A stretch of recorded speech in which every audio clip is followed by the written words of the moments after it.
I'll declare the ordinary council meeting of the 26th of November 2020 open. And I think it's appropriate once again to introduce those around the table. For those that are watching the Zoom, I'm Bruce Smith, the District Mayor. Simon Bastien, Chief Executive. Paul Management, to the name of McCarthy. Jenny Cogan, Councillor. Councillor Latham Martin. Anna Hart, Councillor. Paul Davidson, Councillor. Jane Neal, Councillor. Francois Tumahai, Ngātawawa. And we have three councillors, the Deputy Mayor and two councillors in on the Zoom, Deputy Mayor David Crothers and Councillor Kennedy and Councillor Hartwell. Good afternoon. Thanks for joining the meeting. I would ask Paul to do the opening karakia.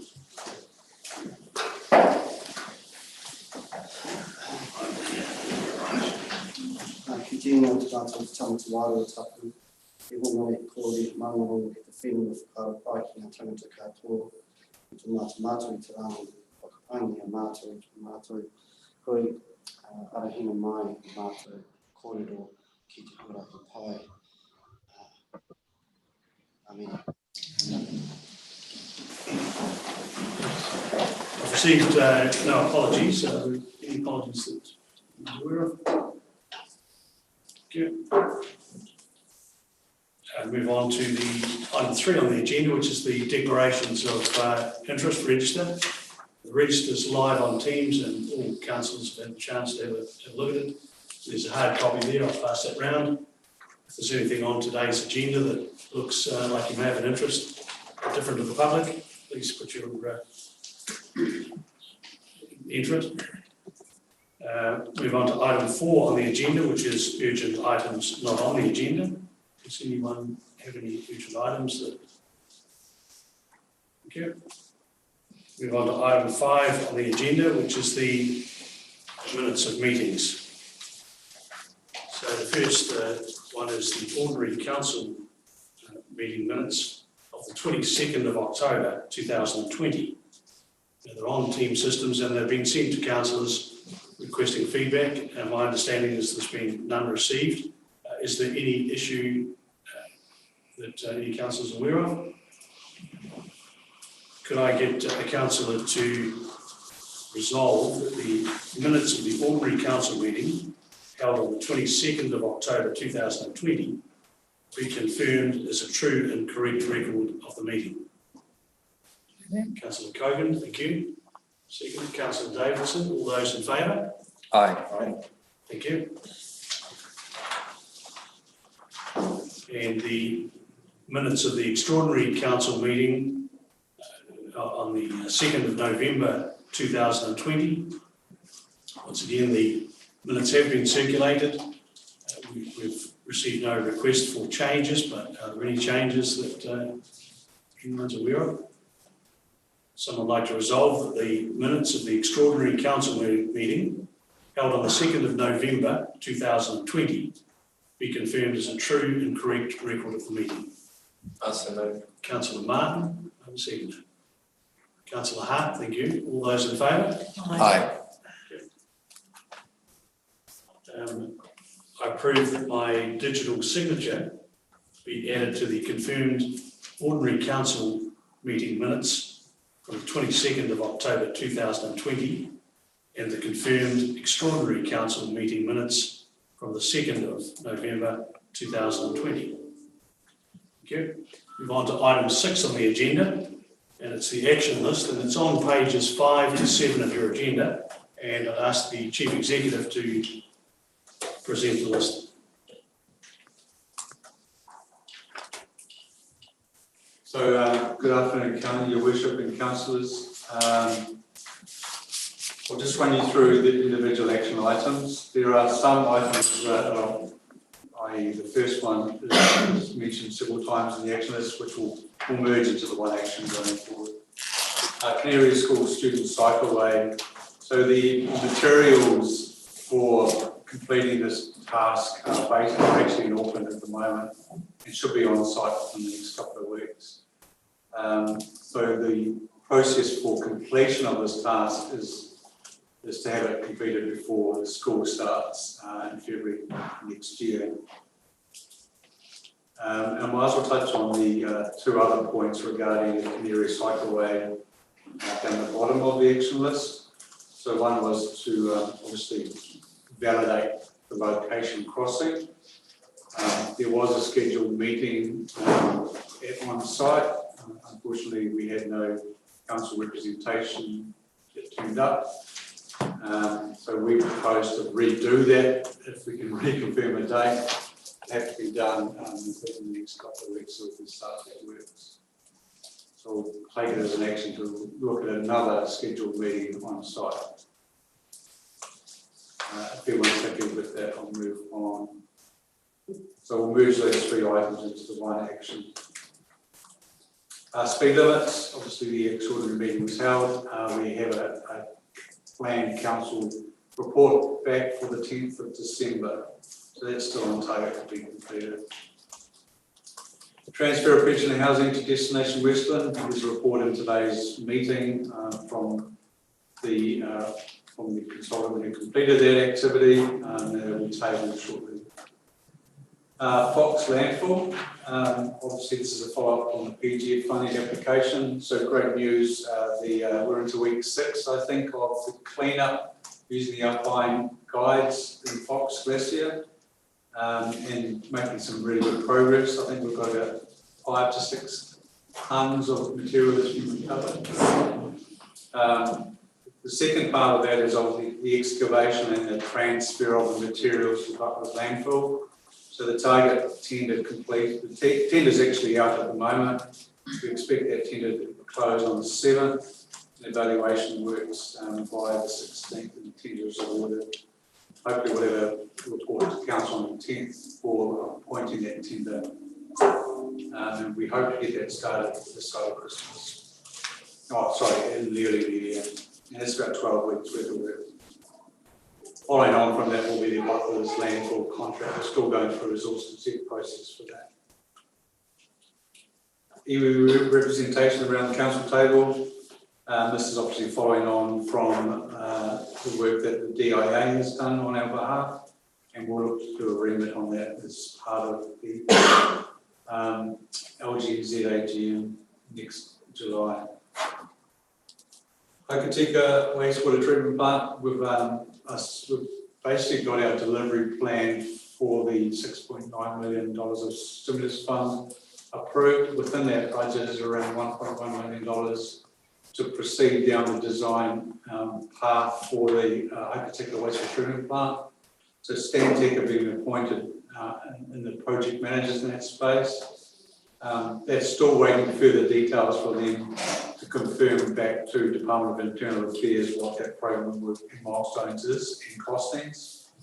As soon as we've got that finalised, we'll start the stakeholder engagement and getting that group formed. That'll be led by Stantec, obviously with council support.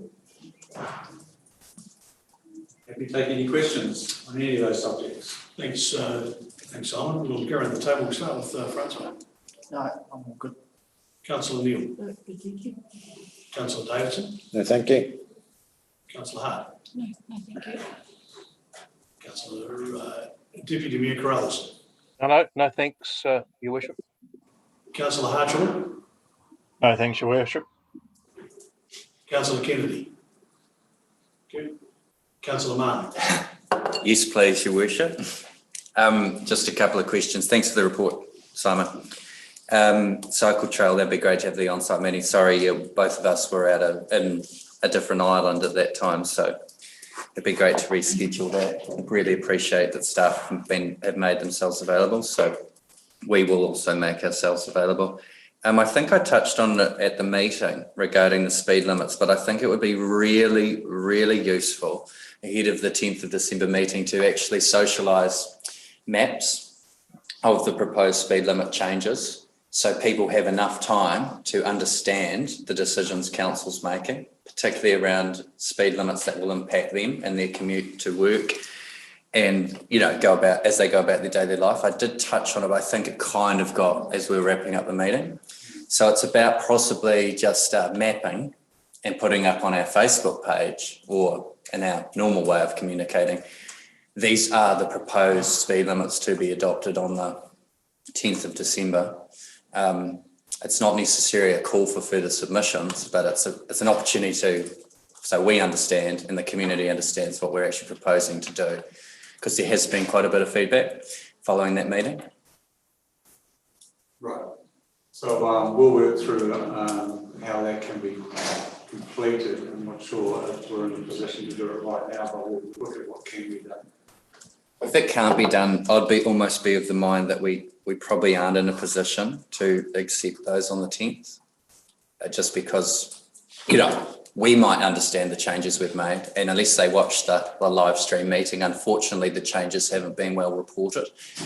And in terms of the, what's actually happening to every road and every street in the district, that we made the changes. So that's just a comment on that. Just through your worship, I'll make an evaluation with my district exits team that if we're not 100% confident in terms of the decisions by road, that we'll potentially defer into the new year to make sure that we are, and maybe come back with a second round of workshops with council, potentially.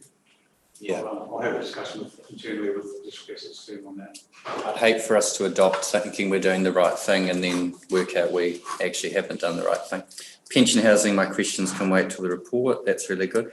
The butlers, and you talked about the Fox. Is it possible, I think we talked about as part of our induction, but a waste management workshop where we were going to look at the contract and, with councillors and interested community members and really get our heads around the waste, our current contract obligations and our aspirations for waste. We kind of talked about it at a few different committees. Obviously, we have to have that very clear in terms of what we're planning to do for the LTP anyway. And obviously the timing around contract renewal obviously plays a part in that. Yeah. It would have to be a workshop early in the new year to lock that down, or in December. Once again, I appreciate these are all off the cuff, so I would value a workshop. I know it was in the work plan, and it'd be great to do ahead of the LTP, because there are a lot of people interested in that space, and we've got a lot of projects going on in that space. So definitely. that'd be awesome. The remit ideal for LGNZ, what's the time frame on that? When do they call for those? So they usually call for them around April, from recollection. We have to have 4 other councils that are willing to support us, so it requires 5 councils to support it as an application. Yeah. To tell the truth, there's a lot of discussions around other councils right now, and they're all different. Yeah. So I'll probably defer to both Francois and Paul in terms of what their objectives are in terms of the outcome. But I think we could park that as a separate discussion today and revisit this action. Yeah, I agree. It's great that we're not losing sight of it. And you mentioned the DIA in relation to the wastewater treatment plant. What was that about? The DIA are leading the stimulus funding for the water reform. Right. So as part of the 6.9 million, we had to provide a delivery plan. So all our projects, bar 1, have been approved. The bar 1 is the Hokitika one. It's more to do with having more accurate costings. And it's quite a little bit difficult right now because we still haven't got a design, but we're going to come up with a concept costings that they can approve in principle, at least. So, we're involved with them, as are all councils in the country. Yeah, great. So it's all part of the 72 signed up to the MOU. It was part of the stimulus funding process. Hey, thank you so much, Simon. Thanks, Your Worship. Councillor Cohen. No, the only thing that I just wanted to bring up was just as well around the speed limits and whether we could get a visual. Yeah, I'd really like to see a visual print of the decisions we've made and where that's at, and with a comparison sheet that shows, what they were, what they currently are, and what it's been changed to as well. So we have also time to. It would have been provided in the report, the future report anyway, but we'll see what we can do and get something up front if possible. Yeah, that's all from me. Thank you. And Paul. And no issues. I'd like to move that the updated action list be received. Councillor Neal, thank you. Second. Councillor Martin, those in favour? Aye. Thank you. The next item on the agenda is presentation on the Westland District Revaluation. And Quotable Value are here to tell us how it's all going. And Gail and Jeremy, welcome. If you could come forward and Yeah, would you like us here? yes, please. Yes.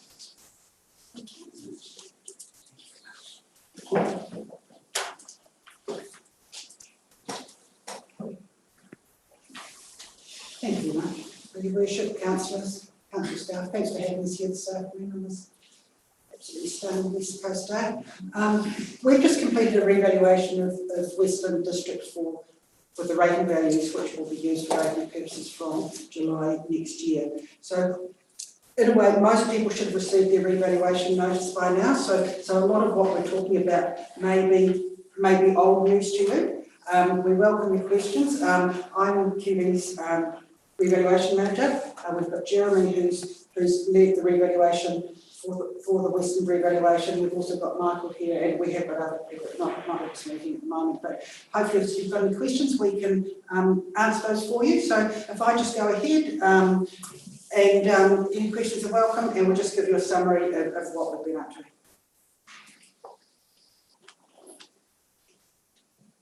So what we've just completed is that there's a normal 3-yearly revaluation that's required for every council. So every 3 years we provide you with a new revaluation. So these are the values that you're to base your rates on. So most of this presentation will be concentrating on your capital value changes, because from what I understand, most of your rates are capital value based. So what we've been doing is we've been looking at all the property sales. They form the basis generally for your revaluation. So we analyse all of those. From those results, we apply those to each property and come up with a value. There's a very stringent audit process. So we have completed that audit process without too many issues and have produced those values for you. So generally, the revaluations have been sent out from, was it 2 weeks ago, wasn't it? Yeah. So I'm just getting a hang of your camera, which way I should actually be facing. Right, okay. Thank you very much. So with your rating valuations, the requirement for a rating valuation is that it reflects market value. It doesn't include your chattels, and your market's still moving. It's strong, particularly in the residential sector, we are still seeing values growth. So your effective date for your revaluation was the 1st of September, with the values being applicable to that date. So they are the values. So what happens over a period of time, your values do become out of date, but in between general revaluations, if you build a new house, you have a subdivision, any changes we make preserve uniformity with that value level that was as at the general revaluation. So everything keeps on a uniform basis for rating purposes. So I mean, we're not out there saying, setting the values, we're looking at the sales, and the sales indicate what the value should be. Now, my apologies, that is not easy for you to read. So what we're seeing here is that this is an overview of averages of what the property values have changed by. So, I'll just actually get rid of myself, so you can probably also struggling with that. So what we're seeing, overall we've had a value increase of 6% in capital value over the whole district and 4.5% to land value. Amongst that, we divide it up by property type. So your dairy and pastoral, most notable, 5% overall decrease in values for your capital values. And the other most significant part is your residential overall, a 12.2% increase in values. So within that, the other significant part is your commercial properties, which overall has actually seen a decrease in values. As we go through this presentation, I'll actually we'll talk about each property sector. So if you've got any questions at that stage, we'll probably break down a little bit more as to the reasons why we've interpreted your market with your overall changes as such.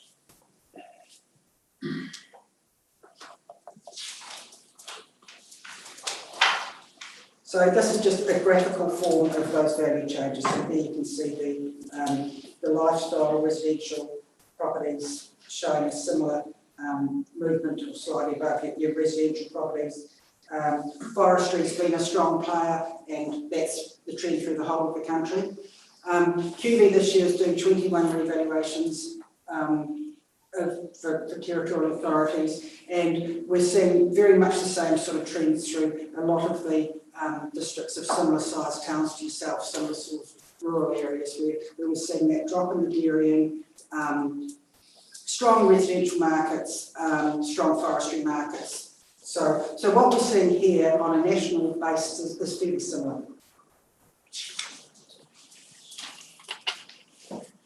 This next graph, this is just showing you how much of your value comes from each sector. So obviously your capital value, which is your rating base, the majority of your value comes from the residential sector, which is the black on the bottom left. And the next biggest player as far as a contributor to your rating base is your dairy and pastoral sector. And that's the same for your land values. Sorry, reverse. Your dairy and pastoral is a bigger chunk for your land values, but your basic rates are on capital.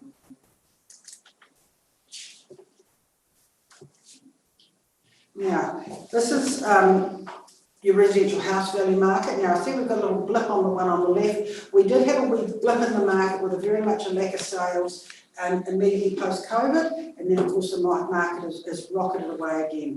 But what we're seeing is there's been steady growth. So what we're looking at overall in your housing market is we're talking 3-year growth. All these figures been three-year growth, and for some of that time it's been relatively static. But it's really been probably in the last 18 months, really, that we've seen that growth in the residential market. So depending on where you are in the type of property, we've got house values sort of 5 to 25% up on the value levels that they were in 2017.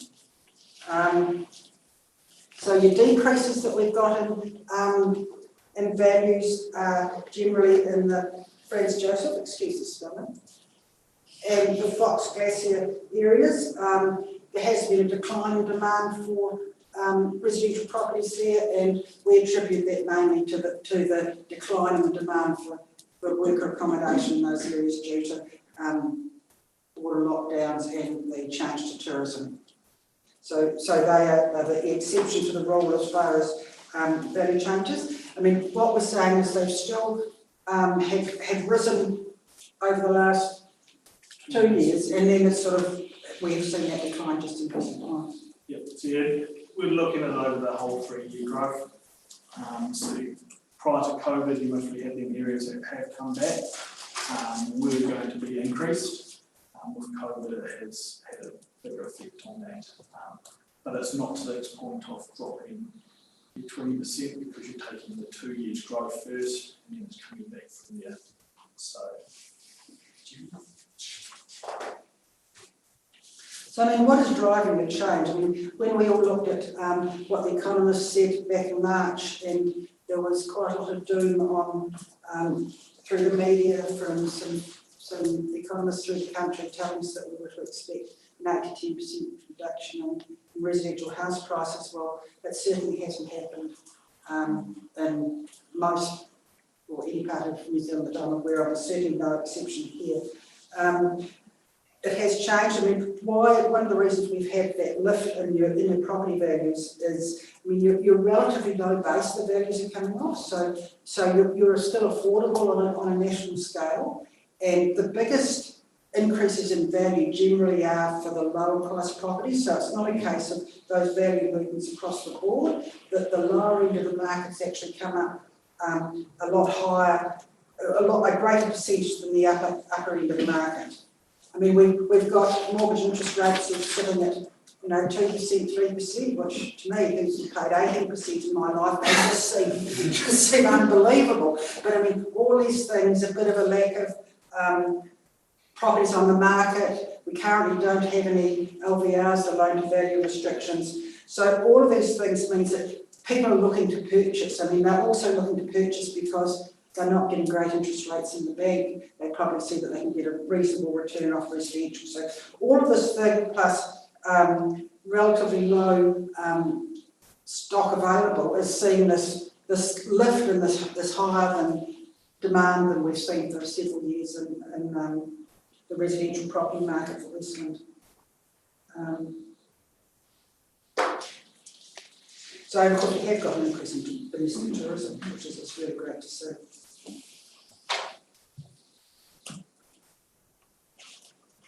So this just gives a bit of a summary of where the big lifts are. So I mean, you can see a quite substantial lift in the town of Ross. The lift in values in the town of Ross generally is because they really have come off a much lower base than other property values. So if we just sort of go forward one, so here's Ross. See, Ross actually is lower values, but has come up more so than the other towns. So Ross has got the most substantial lifts. I mean, most of the housing is in the town of Hokitika, and Hokitika there we're seeing about a 30% lift, I think we're looking at. And the rural actually, that just means the smaller settlements that actually don't form part of those larger towns where houses are. So.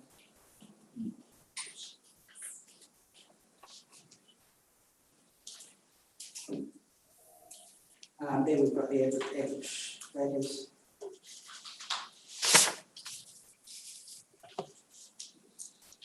In our rural market, very much this year there's not a lot of sales out there. So we actually look at other districts, we look at what their dairy farms are selling for, what their pastoral farms are selling for. I mean, you've had a lot of change in the dairy industry in Westland with the changes with your Westland dairy. And we're actually seeing, we have seen a lot of changes in what's happening with the dairy farms and their values, but overall, we have got a slight reduction generally in dairy farms in Westland. So it's reflective on what sales we actually get at dairy farms. And this nationwide is fairly much similar through the whole country. So we've got a decline in those values.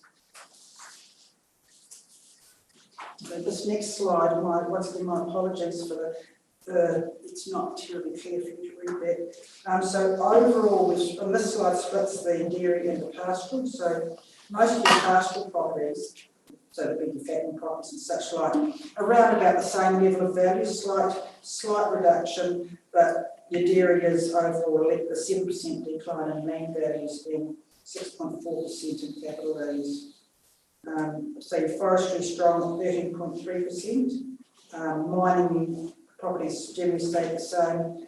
Your specialist lifestyle, there has a slight decline. So your specialist lifestyles generally is perhaps deer farms. I don't think you've got any poultry farms with those types of properties. Horticulture, there's only 2 properties and they were significant increase at 60%, but I think we've had a bit of sort of improvement to some of those properties, which has led to that value lift as well.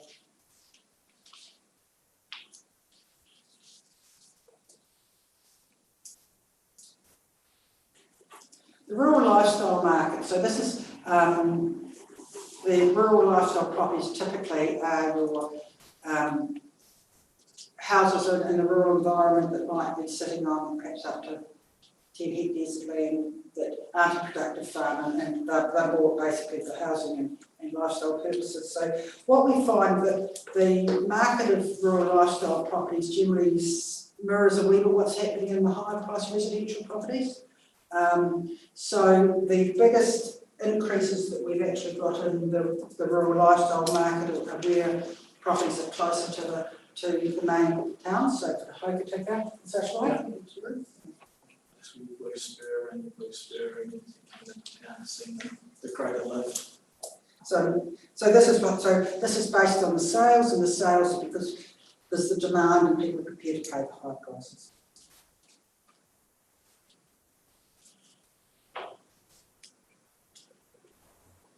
Business properties have taken, they're not following the trends as far as value change, and I'm sure I'm not telling you anything that you probably don't all know and understand about the economics of what's happening at the moment as a result of border lockdowns and how they've affected your district. I mean, we've also got a lot of online retailing and a lot of competition for your retailers, but in those business properties also comes in your motel properties, and they've been through some pretty tough times this year. So we have seen some value drops in those properties. I mean, your supermarket trade remains strong, but also like your housing, if you're an investor out there and you want to actually buy something that's going to give you a bit more money than what you're going to be investing in the bank, you're probably also looking as an investor at purchasing into the commercial and industrial property market. And that is, there is still demand. If a property, a good property, well located, there is that demand because investors are still looking for that return on property. So overall, when we value commercial and industrial properties, we look at the same process you would when you're purchasing it. You look at what a likely income stream would be for the property and what investment yield you'd expect of that, and that's how we come about valuing those values, creating those values for those business properties. So we're generally not seeing a lot of any change in the retail rental levels, but there's been some declines in some areas due to the overall decrease in trade. Industrial market reacting quite differently, isn't it, Julie? It's still best, you don't have a substantial amount of properties in that sector, however they're still pretty strong, and also it does take into account your dairy factory, so that does affect the overall values, percentages with that, so that's where the industrial sector is actually stronger than the commercial retail.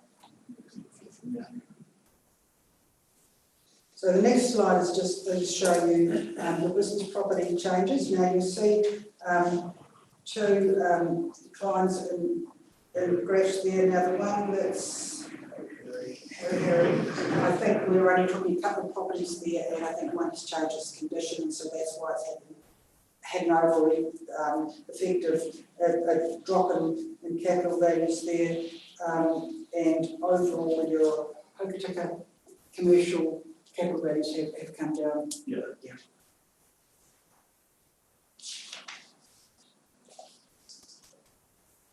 So this next graph, this is just showing what your overall value of your district is, and I mean it's when we were looking. So I've given you figures for the last 3 general revaluations. So from 2014 to 2017, we basically had no value change. I mean, the value change in there probably would have just been through natural growth, through new work and future development. But we actually have seen some positive growth in the market in the last 3 years.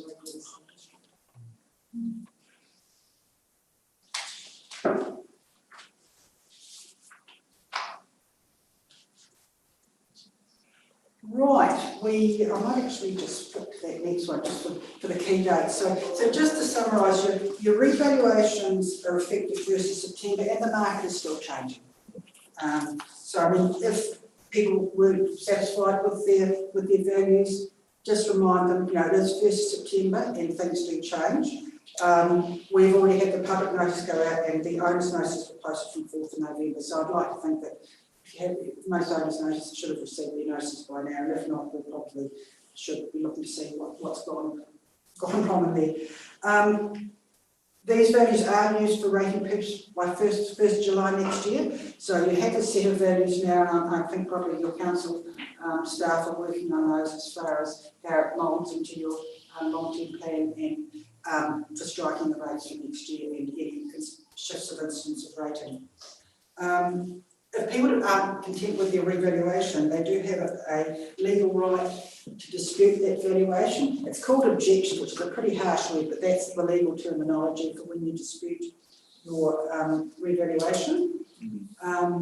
So on the notices that have been sent out, it does advise you to phone our 0800 number first, because if there's just a general misinterpretation of something on that form, our 0800 number would be able to clarify that for you. I'll give you an example of a fairly typical question. People might see their value change and their values increase, and they might say, I haven't improved my property. I mean, we're not talking about what you've improved your property. It's a legal definition that refers to the difference between your capital value and your land value, as your value of what those buildings and other improvements have been made. So if they could find our 0800 number, that might just clarify things. So we certainly would encourage that. Objections are actually best lodged online through that ratingvalues.co.nz. We find that by doing that, we can generate a response that we've an acknowledgement to the ratepayers more efficiently, plus we get all the information that we need for an objection. The council will have objection notices at the counter, I think. Yes, we do. We've got those here. So if somebody didn't want to use their computer form, we're happy with working through a computer. They can get a paper copy of the objection form from the office here to lodge an objection. So once all the objections are closed, and I would suggest it would probably about from January next year to January through to April, we'll be working on looking at those objections or disputes to the valuations that have been issued, and we will be settling those with the aim of having everything processed in order for you to do your new rate strike for 1 July. As far as objection numbers go, I think we've got about 30 in so far. I think last revaluation we had about 70 in total. The national average is currently sitting at about 1.5%, which would put you at just over 100 objections. Generally, where values decline, we have the greater number of objections because people, you like to see some growth in your property value. So there's a whole lot of factors that can go into why a person may feel that the value is not correct and could influence their reason for objecting. But as part of the process, if they have a right to object, and say we prefer those online, we've got the paper option should they so wish.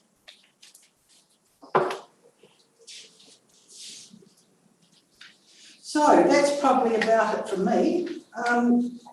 Did you want to add anything? Were there any questions on that? Thanks, Gail. Valuations are always difficult, aren't they? When you go to the bank, you want as high as possible, and when you're paying your rates, you want as low as possible. So we'll open it for discussion, and Paul. Councillor Cogan.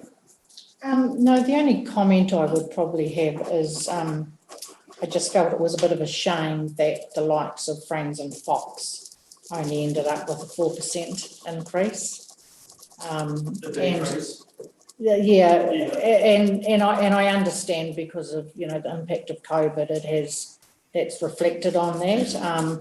But it's a shame because COVID's now, but this valuations for the next 3 years.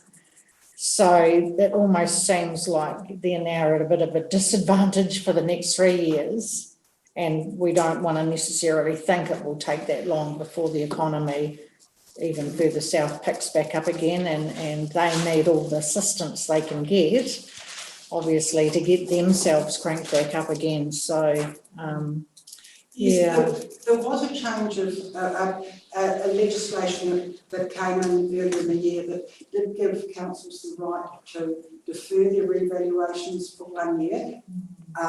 Due to COVID, this is the first time this legislation has ever been in part.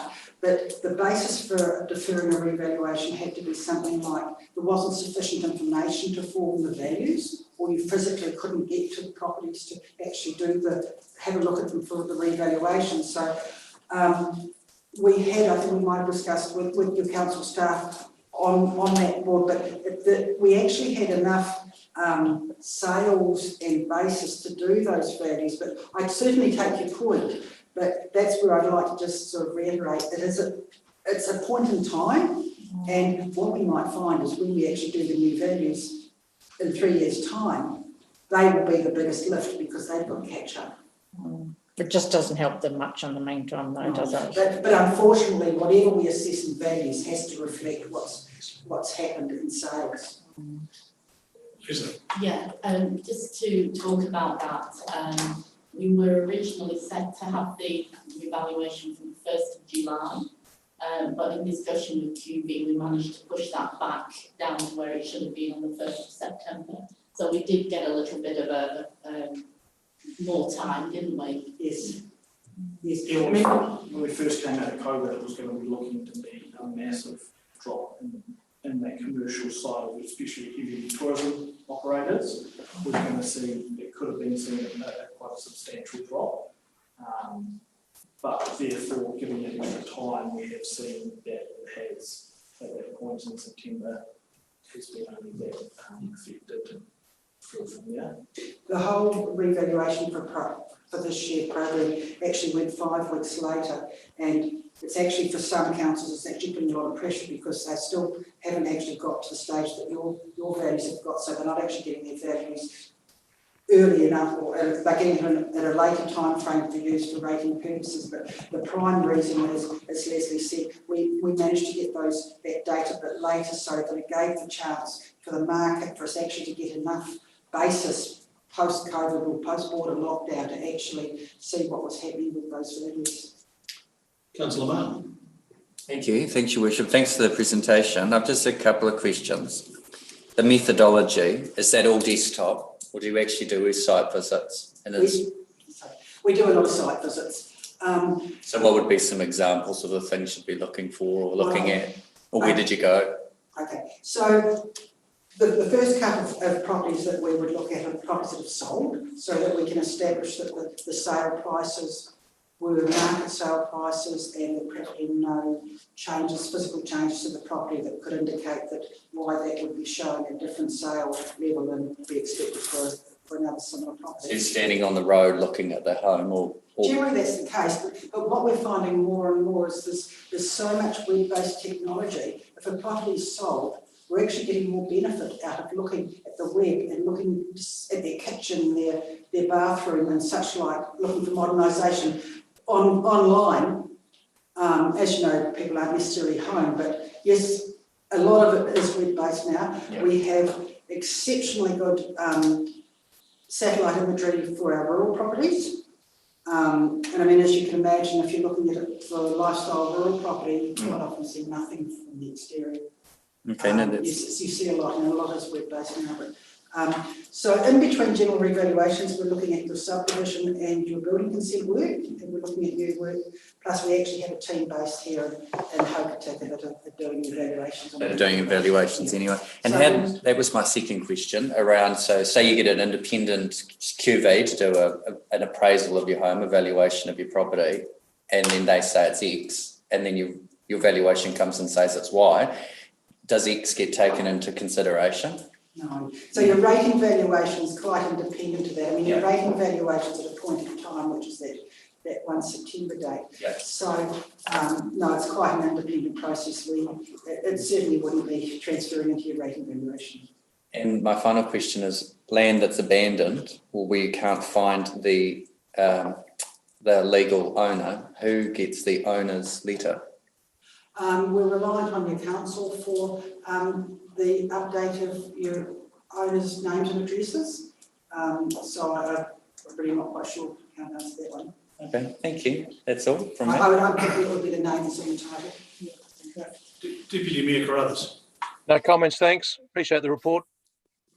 And from the Deep South at Nokarito, Councillor Kennedy. Yeah, thank you. I have just one question which probably can't be answered, is what impact these new values would have on our rates revenue at their current levels, but I understand that probably can't be answered. Thank you.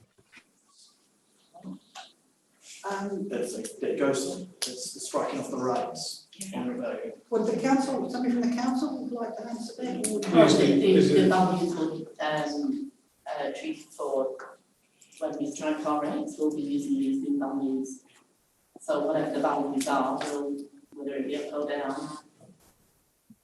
So, Yeah. So what we're looking at, we're not, just because values go up doesn't mean to say rates go up. So it is the value that's used to apportion rates. So if your value is So Yep. 10% of the value of the whole district. In simple, very simple terms, you pay 10% of the rents. Thank you. Thanks, Gal. Councillor Hartshorn. Yes, I just wondered if I can comment on one thing. About 4 or 5 years ago, I bought a section, and it was a more or less a mortgagee sale, and all of a sudden, all the sections around it dropped down, and they had considerable building on them and new motels and everything. And fortunately, this time round, they've had about 120 something % increase in their rating value, purely because I bought 2 different sections, and I knew what they were going to go to just because I'd paid a high price for a section. It's sort of, when you see something like that, how hard do you look into it to see why that dramatic valuation drop is? Okay. So, I mean, we investigate all the sales that look odd, and probably the focus more is on the sales that don't fit the mould rather than, and when there's only a few of them, we're going to be looking, we get notified of, we quite often contact solicitors, we'll know if it's a real estate agent sale or if it's a private sale. We also know if it's a family sale, other sorts of things we're looking at to identify whether they're a market-based sale or not. And just to cover your point of some have motels on and some are bare land, a land value has to be assessed as if there's no buildings on the land. So if you've got identical sites side by side, one's got a building on it and one hasn't, they would have the same land value on them. So I mean, if you're saying you've now bought some more sites that you feel you've paid a higher price and perhaps, I mean, we would look and would say, was that the best price that the owner could get on the day and the best price that the person is prepared to pay? And that's what we're making our valuation judgment call on it. Yeah, no, I understand that. I was just what they are valued at now is a realistic price, and in the past, because of the poor circumstances of one person, somebody trying to develop down the road, building a motel, his land was pretty much deemed worthless. Yeah, so that's all right. I was just inquiring how hard you look into those sales. And the other thing with that, I mean, your basic rate is on capital value. So, I mean, the capital value is what the property's going to sell for. So even that land component for an improved property isn't going to have any effect on the overall rate that they would pay. We do find that for a while there, mortgagee sales were severely distorting the market, but if a person has well advertised their property, it's been exposed to the market for a long period of time, and that is the price they're prepared to accept and somebody's prepared to pay, we accept that as being the market value. Thank you. Councillor Hart from the rural sector. Oh, wow. Bit of a reset happening in the dairy industry especially, but probably where prices should be after recent high values, but be interesting to see what the next 3 years does in that sector. I imagine it'll even out a bit, but yeah, great report. Councillor Davidson. Yeah, thanks, Gail and Jeremy, for the report. You may not know the answer to the question, but the rural lifestyle market, why is it so strong? They're mainly coming off a lower base to around other areas. So we are seeing there is a few from maybe Nelson. We have had a few coming in and buying up some properties. They are, compared to what they would get anywhere else, they are relatively cheap in that sense. And so that's where you've seen a greater lift. And it is coming back from, people are selling from in the town of Hokitika and are moving out into their lifestyle places. So when you have a buoyant town, the fringe areas do seem to come up stronger in that sense. So one of the things that's influencing things is like your fantastic technology. I've never done a presentation. It's so lovely to see our people that are joining us from here and to hear that it's live streamed. I've never done one like this. It's fantastic. I mean, it's great for you guys that otherwise would have to a big trip and a lot of travel. So I'm certainly impressed with your technology and what you've got there. But I think this is also having a bit of an influence on the lifestyle market because people aren't necessarily going to the office. You know, they're in Auckland in the traffic jams and they work from home. Why wouldn't you live in Westland? You know, these are the sorts of lifestyle decisions that people are making, and I think we probably are getting people from outside the area. Yeah, and across the board now, where lifestyle was coming back, you get it seen as kind of like a life sentence. You had to be out there doing that. Even in Canterbury now, we're seeing a real popular. You know, that's where people are going to be living and working, so wanting an area that they can actually sit down and enjoy instead of just being in an office or being in town. I also wonder if it's a wee bit like why electric bikes are selling well and golf memberships are selling well. We can't travel overseas, so we buy a lifestyle block. I'm not sure. Councillor Lim. Yeah, lifestyle blocks are hard work though, aren't they? I've had one, yes. No, just one question. Thank you for the report. It was really good, easy to follow. Just one thing. When you mentioned at one point about the Western milk products, so when you get a business like that that's obviously quite extreme in value compared to the others, do you even take them out to look at the values without that one that really tilts the balance? You mean as far as your overall averages? We could, if you wanted us to, we could. I mean, it's not won't be a big job if you want us to reproduce those figures like that. We could. No, not necessarily. I'm just thinking if you ever do. We are looking at when we're coming through, like doing when we're doing the industrial land and capital values, we are looking, you know, at like for like properties, sort of your petrol stations and stuff. We're not comparing it to what the dairy factory is doing in that sense. So we are, you know, we're not basing what the dairy factory is doing on all industrial properties and going through from there. So. One of the things that because the audit process that we go through is quite a stringent process. Your revaluation audit went through in the absolute minimum time, which the auditor is very happy with what's going on. But one of the things that they look at with the dairy factory, one of the first questions they ask us is who's the largest ratepayer in the district, and that's they'll look at that valuation as a one-off to make sure that that value is right. So when we've done the valuation for that, we've also looked at other valuations of other dairy factories, you know, the Fonterras and other dairy factories in other parts of primarily the South Island we focused on. Yeah. So we haven't just looked at that in isolation, we've made sure that it's got uniformity with other dairy factory values. But we actually certainly look at that as a one-off. We have this very detailed worksheet. I think we've got all the building consent recent work that's been done to the property up to date before we issued that valuation. And it's looked at as a one-off. It's sort of not looked at as just a movement type thing. We look at that value of that particular property in isolation. Good. Francois.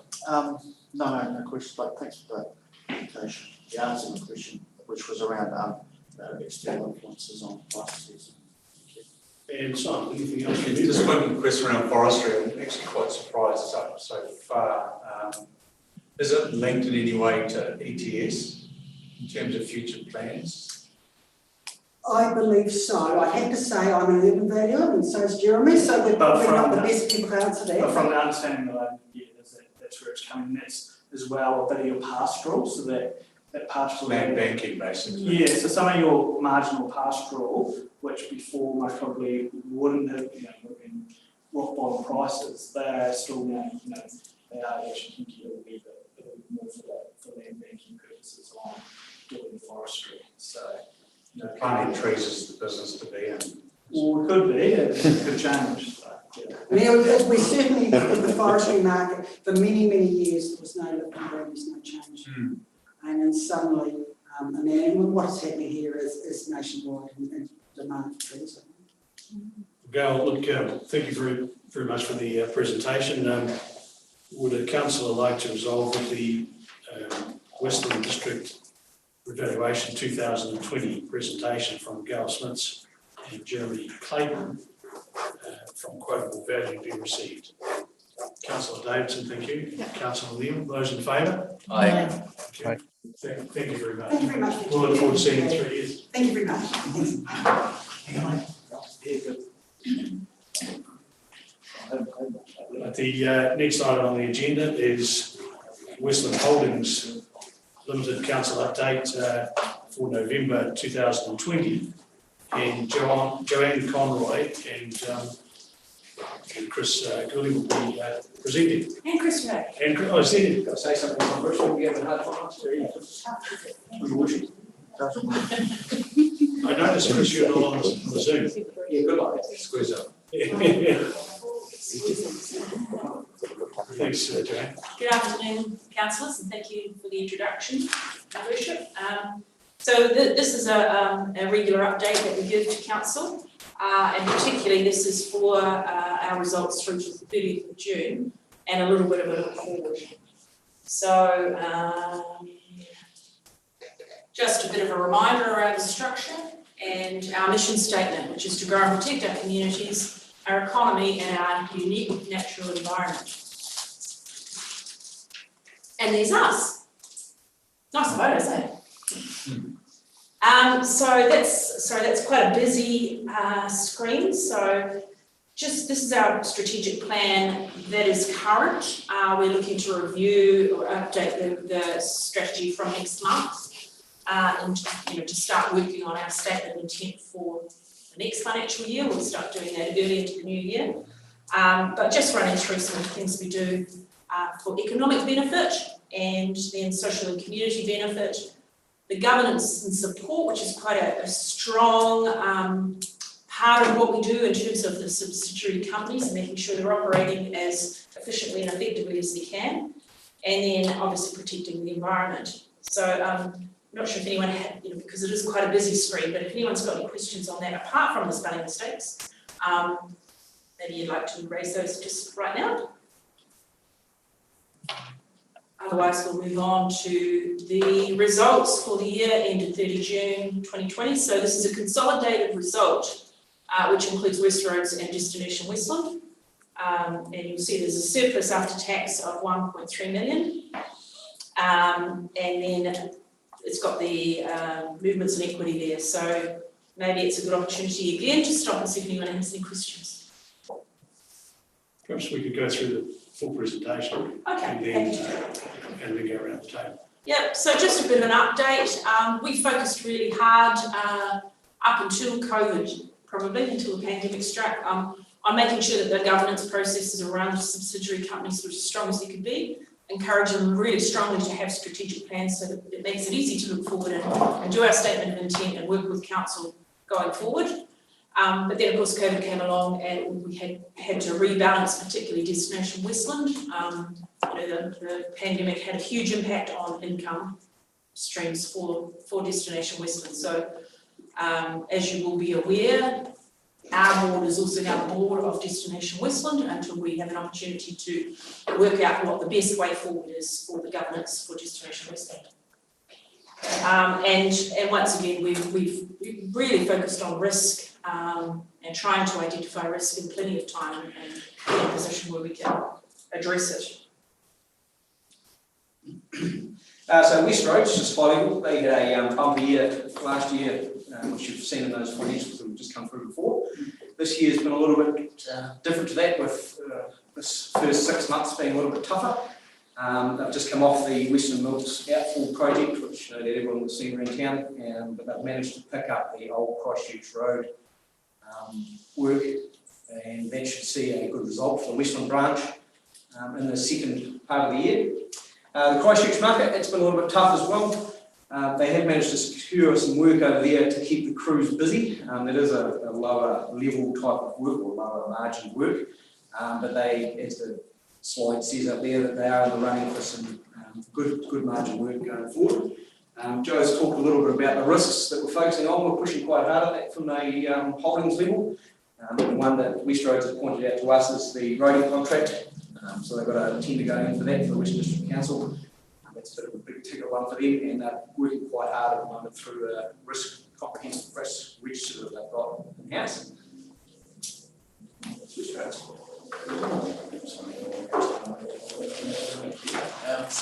Destination Westland, as Joe's already alluded to, we've been doing a lot of work on rebalancing that business to set it up for future growth. That is now largely complete, the rebalance component, and we're in a pretty strong position to start actually focusing on bringing that business back into profitability with a strong strategic plan, which we'll touch on in a second. We've got a couple of good wins. I mean, the airport.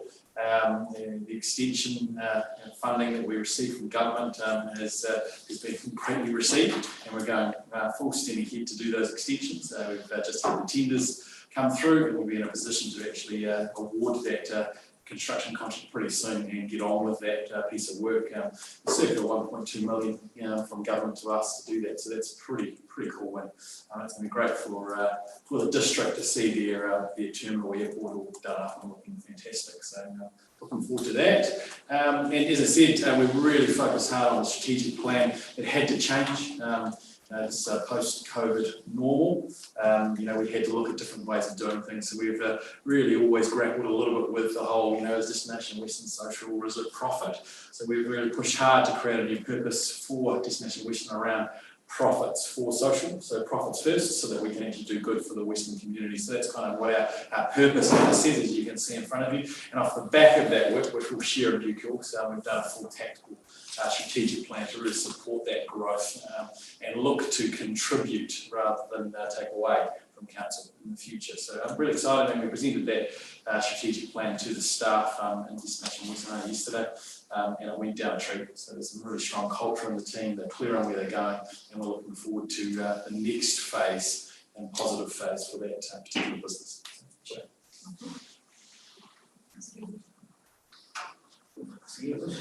Yeah, so I'm going to talk about the results. So just the revenue there of Westroads, anyone's had a bit of a look, so I won't touch on it too long. 34.6. Returning a profit before tax of 2.1, and yeah, 20.6% going back to shareholder and council, which is really fantastic, which equates to, roughly speaking, just under 600k. Cool. Yeah, I won't spend too much time on Destination Westland. That's why we've rebalanced, and we're starting to work through the next phase. I guess the only thing I would say is thanks for council support to be able to do that, given the challenging year that we had. So appreciate the support, and looking forward to a positive meeting next time. Cool. So that's it, and I do just want to reiterate what Chris said. We really do appreciate the support of council. We discussed it in our AGM that we feel that council is behind us, that they acknowledge the businesses and the way they work and the way that Western Holding works. And that we feel we can come and have open and meaningful discussions with council because you understand it and you support us. So we really want to acknowledge that matter. Thanks, Julie. Like that for questions. So Francois. Just two. One for Westland Road, the other on Post Road. What's actually going to happen up there? How long's that going? I'm not too sure about the full details of it. I've only just announced that won that tender. I'm assuming it's resealing. Yes, it's sealing the road from one end to the other. Yeah. Three worship, I've suggested Louis Sparks. Thank you to the chair. The work has been awarded to Westroads, and it's 12.7 kilometres of Christchurch Road that we aim to seal. There's also some major earthworks towards the end of the road where we're going through the winding bit, so that section of the road needs to be widened. It's more or less the project scope. Thank you. And the other one is just the airport contract. For the extensions, yeah. So we've just received the tenders. So our QS and our team are going through that. So we're looking to hopefully have that decided and awarded, and then we'll get into it early next year. There's no I know you have to go through the tender process, but is there like a first quarter next year, second quarter next year? So we'll be starting first quarter next calendar year. We need to. We're still waiting on building consent. Council will help us with that soon, and then we'll be into it. Good idea. But it's definitely first quarter will be away. Thanks, Francois. Councillor Neil. Yeah, no, thank you for that. Interesting that 89% of pre-COVID levels at the airport already. Okay, so the flights are back up to 89%, and the heating's not really happy. You know, they're full every time, but they're really happy with the growth given what happened in the stock market. So okay, so that's flight numbers, not. Yeah, passenger numbers, What would the passenger numbers be? passenger numbers here wouldn't be as high as 89%, probably lifted about 65 to 70% of what they were pre. But it's growing. Do you know what percentage are tourism? No, I can't answer what percentage it was. I mean, it's mainly, I think the domestic tourism is actually lifted through the airport. Now, business travel has dropped a little bit, and that's national. So a lot of business people are staying at home and working from home. So that's the area that the airport's focusing on, seeing business travel go. Domestic tourism help lift those numbers. We'll take it. Maybe bring it back next time so it's all set. Councillor Davidson. Just, one question on that strategic plan. Have you got any examples of building profits to invest into social outcomes in Westland? Well, not yet, because this is a strategic plan. That's right, yes. So we just really put that together with the tasks that need to go underneath to achieve those goals. Yeah. And really it's for the calendar year from January through to December. But it's things that we do, for example, getting a profit out of the airport that then goes perhaps into running the swimming pool, which is not profitable. Yep. So that's where it's going, and we'd like to be clearer going forward, to be able to report how that all comes together. And our strategic plan flows directly into West Roads and Destination Westlands. The Destination Westlands, certainly, given its purpose, is really focused on our last calendar year. So we'll continue to report back on what we can achieve with it. Thanks very much. Councillor Hart. No, thanks for the report. It's great to see that West Roads is actually 16% or something above budget, given the year that we've had. But and I'd be keen to see that new strategic plan and rebalancing of DW as we go forward. Deputy Mayor Carruthers. Where would we be without West Roads? This report demonstrates that again. Thanks, guys. Good report. Councillor Hartshorn. Tell me. Good report. Thanks very much. Councillor Kennedy. Just one question. Does West Roads plan on retiring any debt or continue to grow? So we haven't got that detail yet. They have not had their annual general meeting, and it was a timing issue this year. Everything's running a little late. So they have only just got their annual plan. They haven't had a board meeting since, their annual report.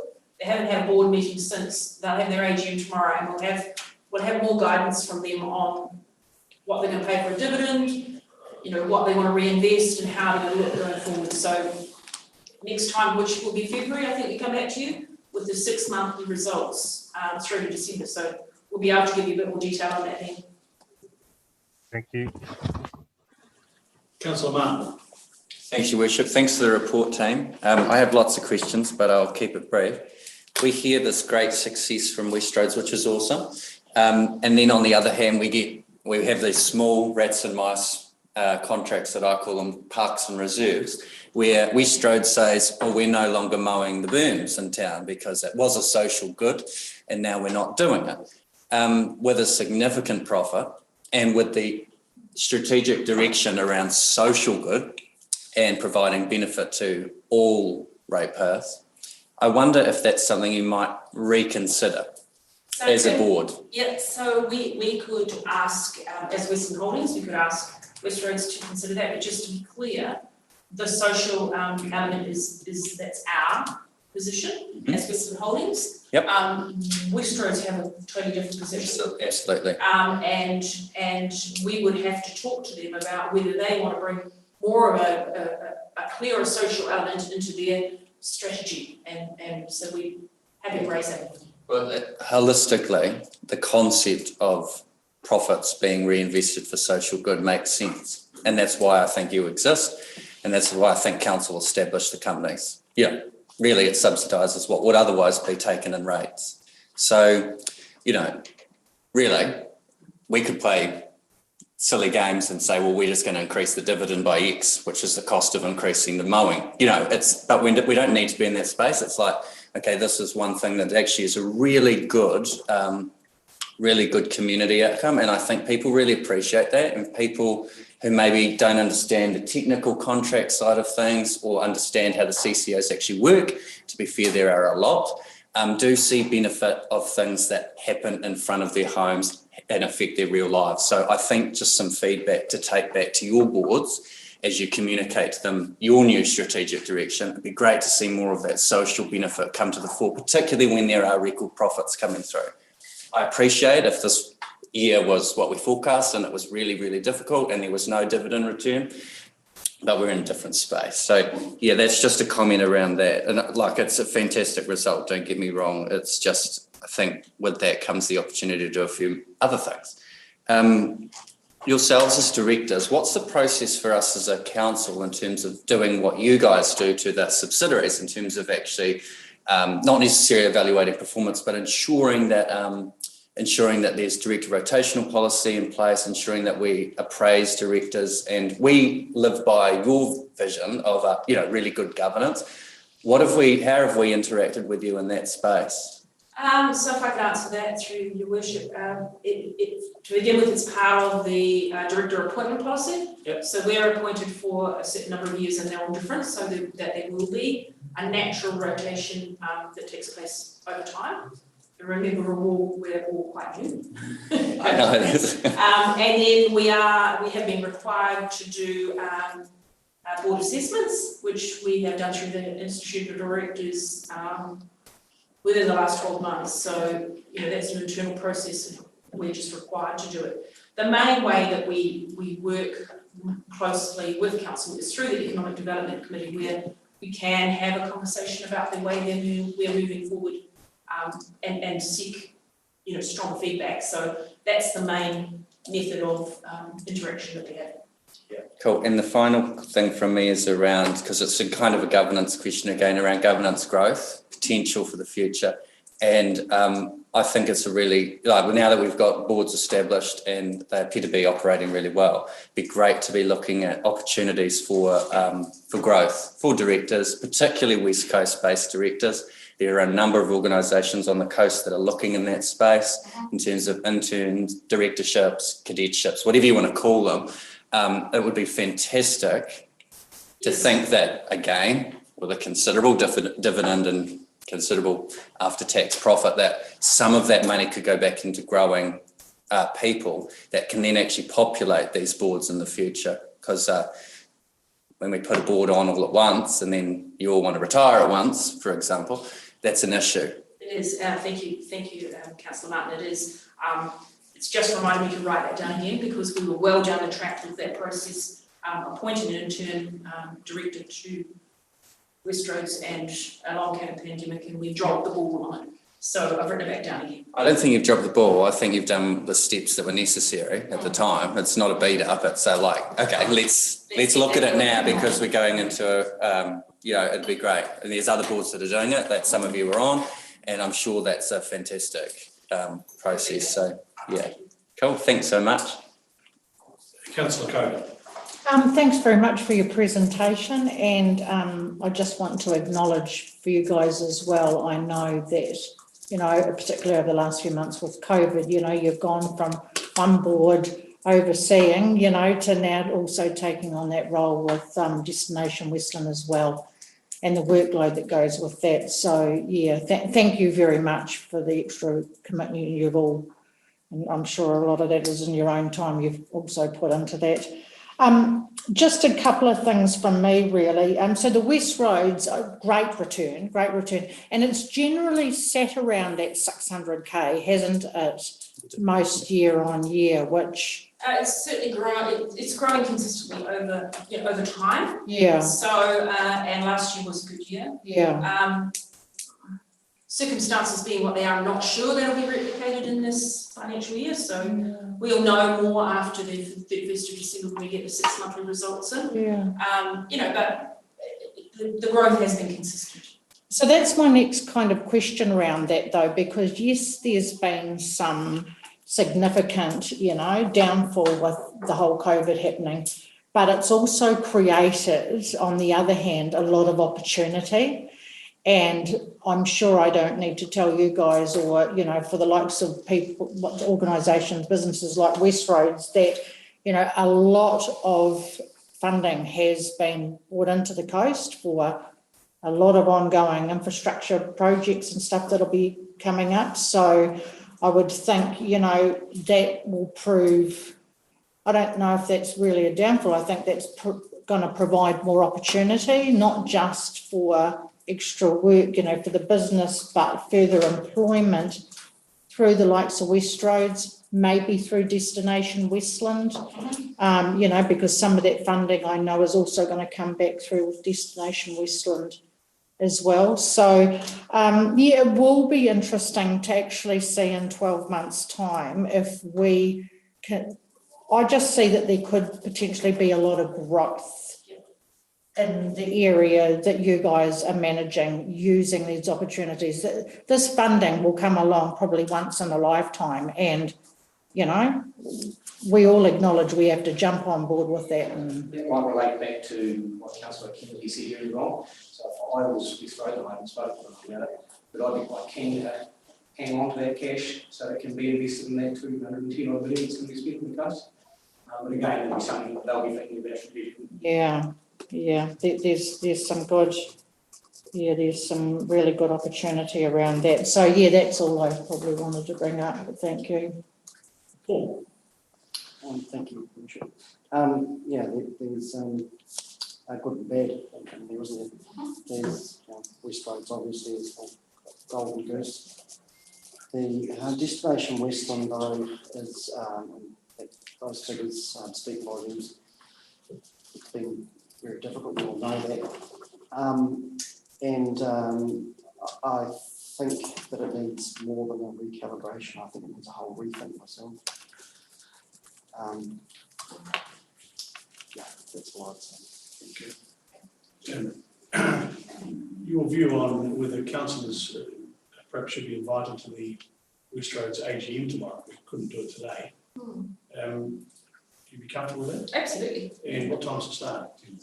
10:30. 10:30. Well, councillors, the Westroads AGM is on at the beachfront tomorrow at 10:30, and there's an open invitation if any of you wish to attend. It's a bit of a balance sheet, goodness me. Look, we've gone around the table, and I'd invite a council to resolve that the Westland Holdings Limited Council update for November 2020 from Joanne Conroy, Chair of Westland Holdings Limited, be received. The mover there. Councillor Cogan, thank you. Councillor Davidson. Those in favour? Aye. Thank you. And while we've got you there, Joan, we'll move on to the next item on the agenda, which is the Westland Holdings Limited Pensioner Housing Strategy Report. And it's on pages 8 to 57 of your agenda. All yours, Joan. So look, I'll take the report and the covering report as read. The only thing I did wish to add is that the Board of Destination Westland, without me yesterday, resolved to adopt the strategy with one very minor change, and that is in the eligibility criteria that Destination Westland wanted to add that the criteria would be set, but it would say, or as per the current Destination Westland policy for eligibility, just to give a little bit of flexibility to be able to change that without changing the whole strategy. So this is new, a new strategy, a new eligibility criteria. The Board of Destination Westland wanted to have flexibility to be able to tweak it if it doesn't work or if there's some changes needed without throwing the whole document out. So it was adopted with that sentence included. Thanks, Joanne. We'll take the report as read and go around the table in the front side. No. Good paper, support reading that. Good. Councillor Neal. Oh, yeah, apologies, I actually hadn't pre-read it. I don't know how, I missed it somewhere. Just one question, looking at the eligibility and that, why are we just focusing on elderly housing I know that's what's come through from here as well, and as opposed to social housing. Yeah, so it's mainly because there was already an elderly housing portfolio, and it does raise the question about whether we need to either expand this or do another policy around social housing. There's a little bit of noise out there around that at the moment, so I think wait and see. This was because there is housing and destinations and is managing it on behalf of council. That's where the box went at the time. And I understand that, and I just think we need to look at the bigger picture rather than, at the moment we are to an extent looking after the elderly housing, but we're just ignoring these ones over here. And who's to say that the elderly are more in need of it than other, might be young families, whatever. In theory. So I'd like to look at it. Yeah, in theory, the central government addresses those other social housing groups, where they don't address elderly housing specifically. They base everything on need. In reality, we know that doesn't quite work as well as it could. And I guess the other one, I can't find it right now, but the recommendation that came through to increase the level of assets and income. So that just seems interesting to me that we're increasing that, whereas actually our housing costs at the moment are probably way lower in most places nationally, whereas we're increasing the level where they come in to a higher rate. So that's, I see that as quite an imbalance. Yeah. We question that. Yes, there is a really good balance there. So the recommendation also is to make it market rent. And so if you are a person who has very low asset or income, you will be eligible for government assistance if you are charged market rent. If you're a person who has, say, $100,000 in the bank and you're earning, $30,000 a year through a part-time job, then you won't be eligible for any government rental assistance. You'll be paying market rent. So it was kind of trying to get that balance, and the fact that we had the discussion at the Economic Development Committee about the person who sells their house, at 65 or 70, and they have a mortgage that they have to pay down, haven't got enough to buy another dwelling that better suits their lifestyle needs at that point in time. So we don't want to exclude those people who have a little bit of money but not a lot, who don't have choices. And the thought was that if they have significant assets, they are not going to want to live in a council flat. So, life will sort that out in some respects. Councillor Davidson. Yeah, I just noticed the survey wasn't well received. And I'm just wondering whether it's worthwhile engaging someone to do a physical survey to get a sort of true feedback from the people that are in that position. Yes, so it ended up being around 30% of the paper copies that went out that got returned, which isn't too bad for a survey. Okay. What we didn't get was a lot of people who were given the option in the small towns to respond and give their views, who simply didn't, which is why in the strategy recommendations is that some further consultation be undertaken, particularly in those smaller towns, because the method we use to go out may not suit everyone, and particularly in the smaller towns, to understand the need and desires of those people better. I don't think the survey did justice to that. The trends, though, from the responses we did get were they were fairly eye-opening and convincing. So really I'm not sure what we gain by doing further in home integrated. Okay, that's fine. Councillor Hart. Thanks for the report. No, all the changes or recommendations we made at the Economic Development Committee have been updated. So, thanks for the report. Deputy Mayor Carruthers. Excellent report and strategy, Joanne. Thanks for your efforts on it. Really summarises the situation very well, I think, and I support the strategy. Councillor Hartshall. Yeah, thanks for the report, and nothing further to say, and just support it. Councillor Kennedy. Just a couple of questions here. What level of rent is affordable for these pensioners? So it's a really fine balance, Councillor Kennedy. They earn $400 a week. If we make the rents $300 a week, then obviously that's not affordable.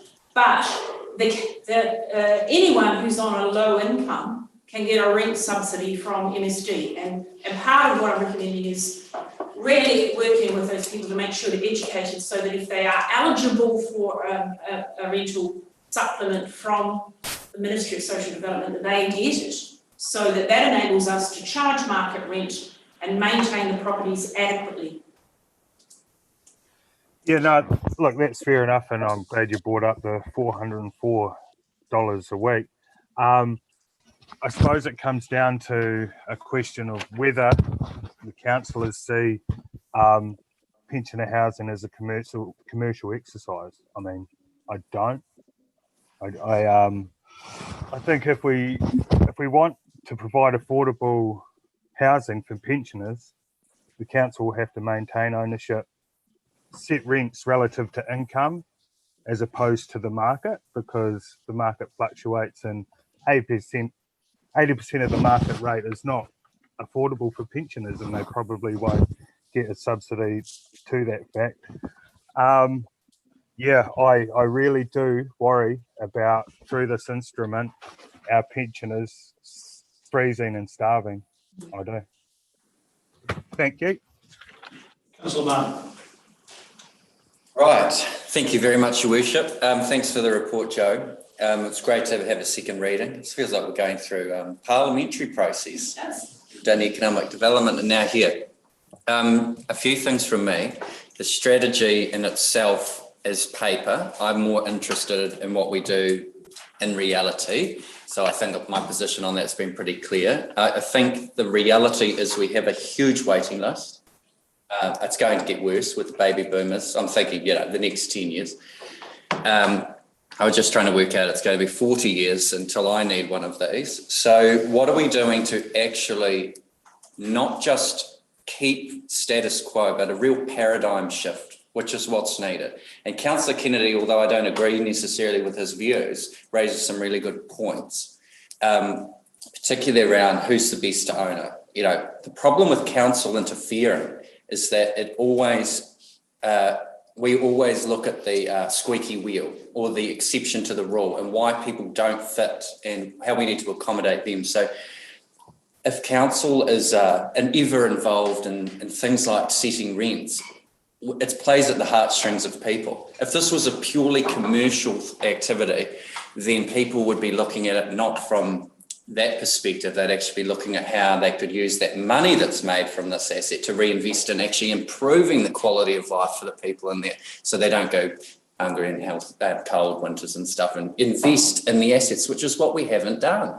We have not invested in these assets. A lot of them are single glazed still. A lot of them are, poorly insulated, poor kitchens, baths that you have to climb over. We've seen it all. So to me, it's fix that, which is in your recommendations. Let's actually use the reserve to invest in stock. Transfer it to Destination Westland.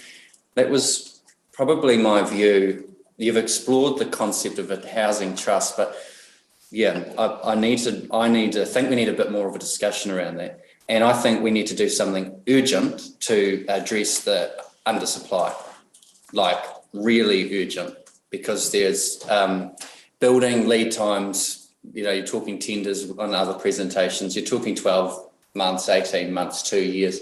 So, and we actually do have the ability to move mountains here if we want to. And I'd love to see us actually, within this term of council, achieve 30 more units. Do something ambitious and set our mind to it and say, right, we're going to house 30 more people or 30 more couples. We're going to do it quick. We're going to do it properly. And it may mean more debt, but we're investing in the future, because the reality is all this, if we go look at the facts, the census data, everything, we've got an aging population, we need to do something about it. So I would strongly encourage councillors and strongly encourage the board of WHL and DW to look at immediate opportunities where we can take advantage of potentially existing assets. Don't know what that looks like. You've talked about a range of them. We've looked at an opportunity in the past. and really bring those online using our, unfortunately, the planning team aren't here hearing this conversation, but using our the ability to navigate that path, we can probably achieve a whole lot of stuff. It's coming up at One District Plan, the discussion around housing, the discussion around small intensive housing. It's an issue for the future that we need to start addressing now. So through all that kōrero, I really would support us having a good hard look at an opportunity that will achieve housing for people that are on that waiting list, which will deal with some of that stuff we heard in the QV report about people making their other, their big villas and family homes available for families, and get these people into the right fit for purpose accommodation. I think moving to, so that's that bit, and now into the detail. I think moving to commercial rates is proposed too slow. And I think that's because everybody is subsidising one person at the moment, or, that's what's happening.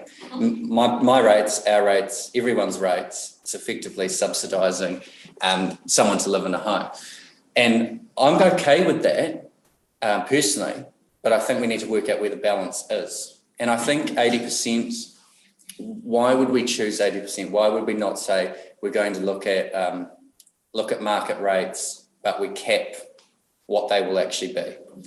So we say if the market rate is $300, we're going to say we're not going to charge anyone, and we'll do what Ryan said. We're going to have an index of how we actually charge people, because jumping from $120 to market rates is completely, not going to work overnight.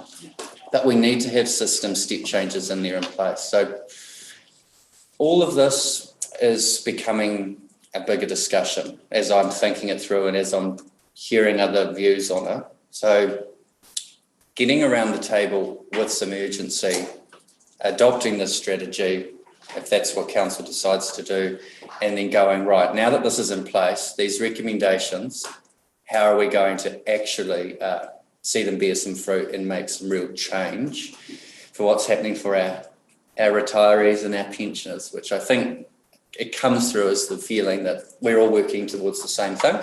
I'm just probably advocating for a faster, more direct approach to getting there than maybe council systems and processes sometimes allow. So thank you. If I could just, through your worship, address the couple of themes that I think came out of that. The first one was, getting women on board, and the amended strategy changed the word development of new units to development or repurposing, and that opens the door to have another look at some opportunities which we had a look at earlier in the year and struggled to substantiate without a strategy in the back to support moving forward on that. So that was the first thing. So please rest assured that the intention of Destination Westland is to try and get some runs on the board in this pretty jolly quickly. So, when you say within this term of council, we've got 2 years to run, I'd be very surprised if we haven't achieved a significant advance in that 2 years of either new or repurposed units. So that's the first thing. The second thing is the great debate about market rent. So if you don't charge market rent, someone has to subsidise it. And I talk about the 2 old ladies who live side by side on their own in their family home, and Mrs. Brown chooses to go into a council flat. She sells a house and moves into the council flat, and she gets subsidised rent by Mrs. Jones, who lives next door and decides to stay in her own home. They both have the same income, they both have the same asset, but Mrs. Jones is supporting Mrs. Brown, and I don't think that's right or fair. So the best way to determine what someone should pay is through a means test of sorts, and the best agency to achieve that is central government, not local government. So if local government charges market rent, or if Destination Westland charges market rent, and the person has limited assets or income, they will be eligible for a rent supplement. So I went to MSD and talked it through with them, and they will be eligible for a supplement, a rent supplement. the process of getting from here to there is going to challenge, and these are often vulnerable people. So that's why it would be done over a reasonably slow period of time, because it's quite labour intensive to sit and talk with those people about how this can take place and the point at which they need help, because their rent's increased to a point that it isn't very affordable for them anymore. So, suggested 4 years, because I think that makes the process a bit easier for everyone concerned. Thank you. Councillor Code. Thanks very much, Joe, for that report. As you all know from being also on the Economic Development Committee, I definitely have some very strong views in this area around the pensioner housing. And I completely agree with the principle around this report and what you've put into it. You've raised some very relevant issues in the report, especially around, and offering advice around things like, keeping in mind up at the race course, to maybe sell or lease for a retirement village, recommendations, from iwi around how that might fit with them. What else have we got here? The absence of private or central government development of appropriate housing for seniors position. That there is no provision for them. I have to disagree with Councillor Neal when she said about for the younger families. I do not believe that is the responsibility of council or the CCOs to get into that when central government do already do that to the best that they can. What I do, and I also, just to touch on that too, support that change in the policy to keep that a little bit more open. I think that's actually a very valid point that they've raised, development destination Westland. But the reality is pensioner housing has to be addressed, and it has to actually be addressed way sooner than later. I would think that in the next 2 years of our term, and I'll certainly be a voice with that, I really think that we don't have time to be mucking around with this. My recollection tells me, we had something like 78 people already sitting on the waiting list. So I mean, that pretty much speaks to the market demand that's currently that we have. I think that, and it's not just destination Westland too. I think, we have to also think of the bigger picture around, also sourcing, property developers. We do need further retirement villages. I personally believe we need another retirement / hospital rest home, because that too is chocker.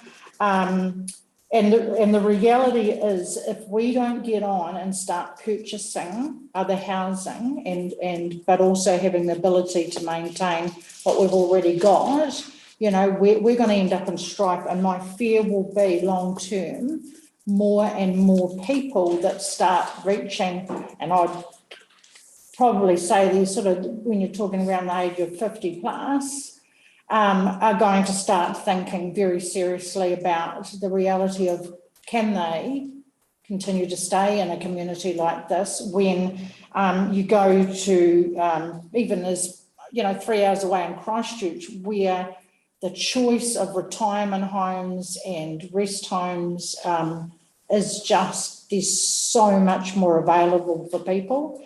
I also, unfortunately, have to, disagree with yourself, Ryan, around the market rent. I believe that the market rent does need to be increased, and I believe that it needs to be increased, not straight away, a huge jump, but that needs to start happening a lot quicker than is possible, because the market rent is going to increase, is also going to help with things like being able to get stuck in and get some of these existing properties updated quicker, and also be looking at other opportunities. And I don't believe that people, and I take on board the last thing you spoke about, that people should, if they can get a subsidy from government to help support them with their rent, then so be it. But I don't think people that have worked really hard all their lives and may have extra, income that they have managed to earn, shouldn't be to their disadvantage because somebody, for whatever reasons, has ended up with lower cash flow at the retirement age. I think that it has to be a much fairer spread, and like you said, let central government then chip in.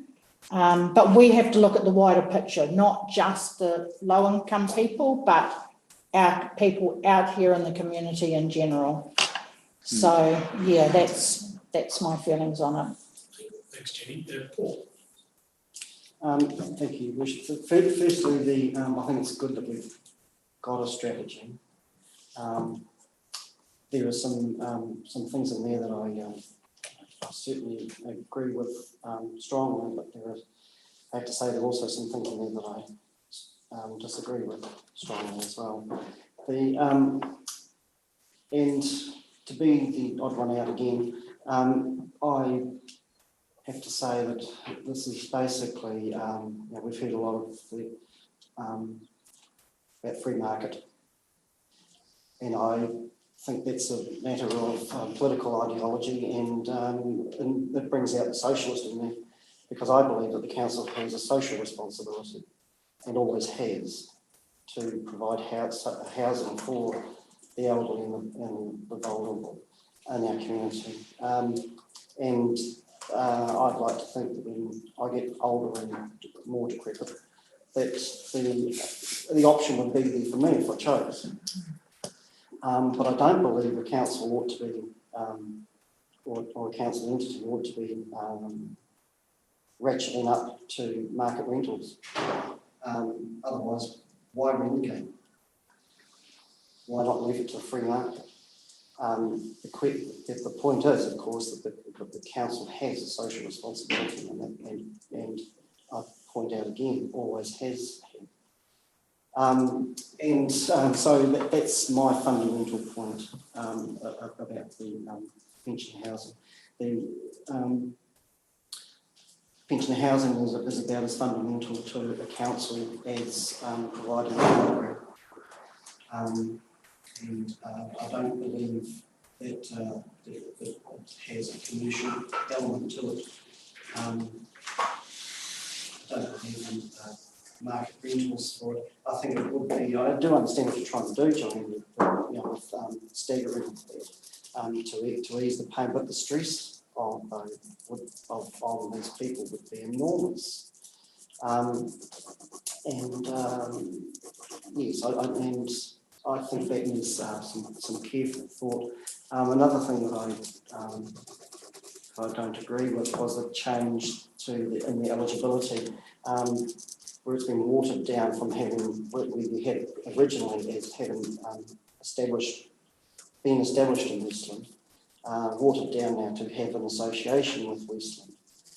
And the reasoning behind that being that people who live here and might have family who live away then might choose to come and live closer to the relatives here, which is all very well, except for those who have lived here all their lives and paid rates all their life, and then they get to the stage of their life when they're looking to retire, and then can find a strong competition with people who basically know of the connection with this place.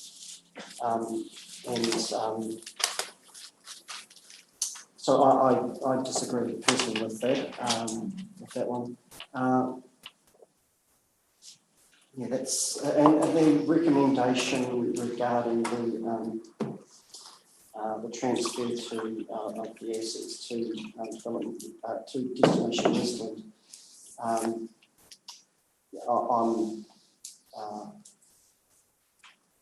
I don't know if that is the best move at all, in my view. The Westland Holdings is doing a good job, don't get me wrong. But Destination Westland, as I said before, I think needs some broader thinking, the future role. And and does a commercial company, as was raised before, have a role for pension housing? I don't know. Thanks, Paul. We have a recommendation. The recommendation is that A, the council receive the report. B, that the council approve the option to transfer the pensioner housing asset and the balance of the associated depreciation reserve to Destination Westland Limited, and that is consulted through the long-term plan consultation and engagement process. And C, that council adopt the draft pensioner housing strategy as attached. I'll invite councillor to move the recommendation. I move, Your Worship. Move Deputy Mayor Carruthers, second Councillor Kogan. Your Worship, through the Mayor, the adoption of the strategy may not necessarily capture in council's minutes the recommendations. And I wonder whether they also need to be part of what's actually captured in the minutes, particularly the recommendations from the strategy. And I'm harking back to the recommendation around developing or repurposing existing housing. Because it just say, our minutes will just say that council adopt the draft pensioner housing strategy and, on we go. But I'd actually like to see us really include those recommendations as part of the resolution, and that we empower and instruct them to be implemented. Through Your Worship, you're talking about a number of units being built by the next 2 years. Yeah, that's one of them, but also there's a number of recommendations in the strategy. There's a page of them, and if we don't capture them in our minutes, and you're going back to look at what we actually decided, well, you're going to have to dust the strategy off, aren't you? Because it's probably going to sit on a shelf somewhere. The strategy. It's not going, it's a strategy, which means it's going to be active. Yeah. And it's the strategy that's mentioned here as item C. So the strategy's got all the bits and pieces in it. Is there something outside of the strategy that you're referring to? Or is it, if you're referring to something inside the strategy, well, we don't need to capture it twice. So we're comfortable that the adoption of the strategy also is endorsing and adopting the recommendations in the strategy, because I saw that as two different things. It's certainly adopting the pensioner housing. At the moment it's drafted, it's adopting the pensioner housing strategy in its final form. So through Your Worship, can you identify those variations? We can adopt the current strategy with the inclusion of the following recommendations. Well, they're actually spelt out. I'm just looking. They're actually included in the cover report too, as a summary of recommendations, but they're just not captured in the proposed resolution. That's why I'm just clarifying.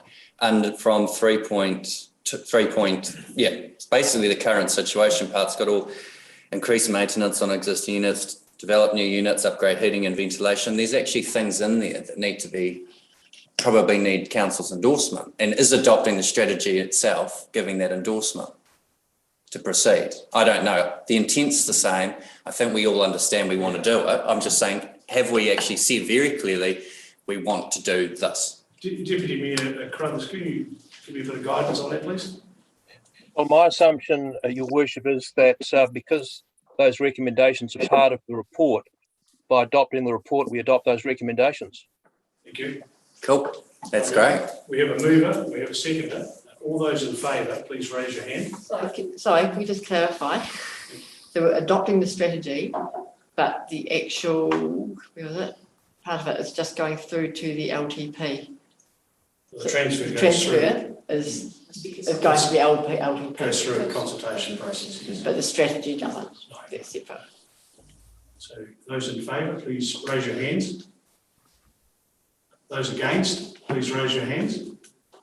Can you record councillor Kennedy against? That's carried. Thank you very much. Move on to the next item on the agenda. Oh, yeah, sorry, Joanne.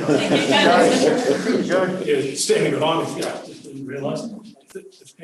Thanks for your attendance, guys. The next item on the agenda is the staff reports and the financial performance for October 2020. It's on pages 58 to 71 of your agenda. I'll invite Pravath to come forward and present.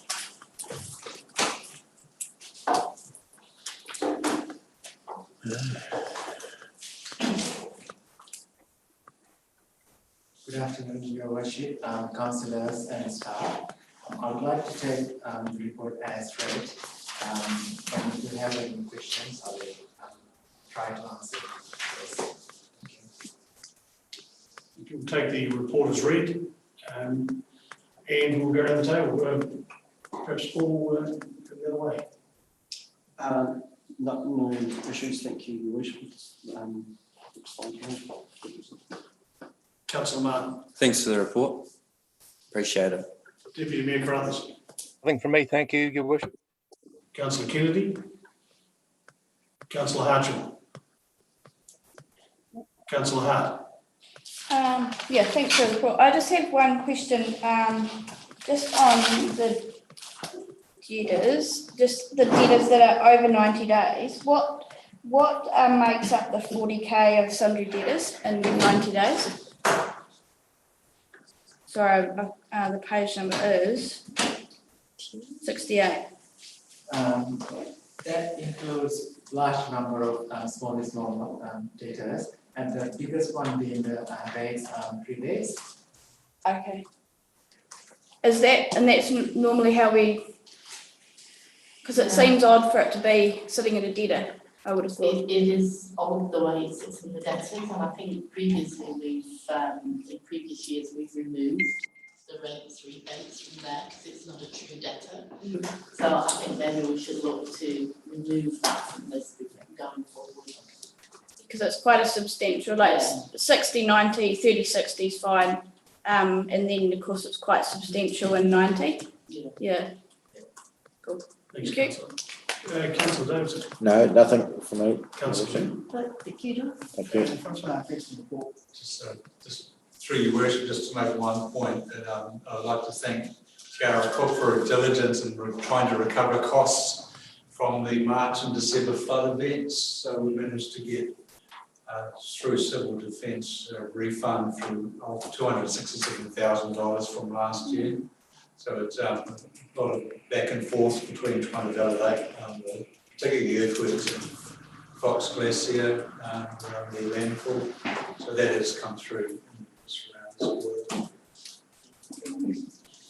I invite a councillor to resolve that council receive the report from Pravath, Finance Manager at Westland District Council.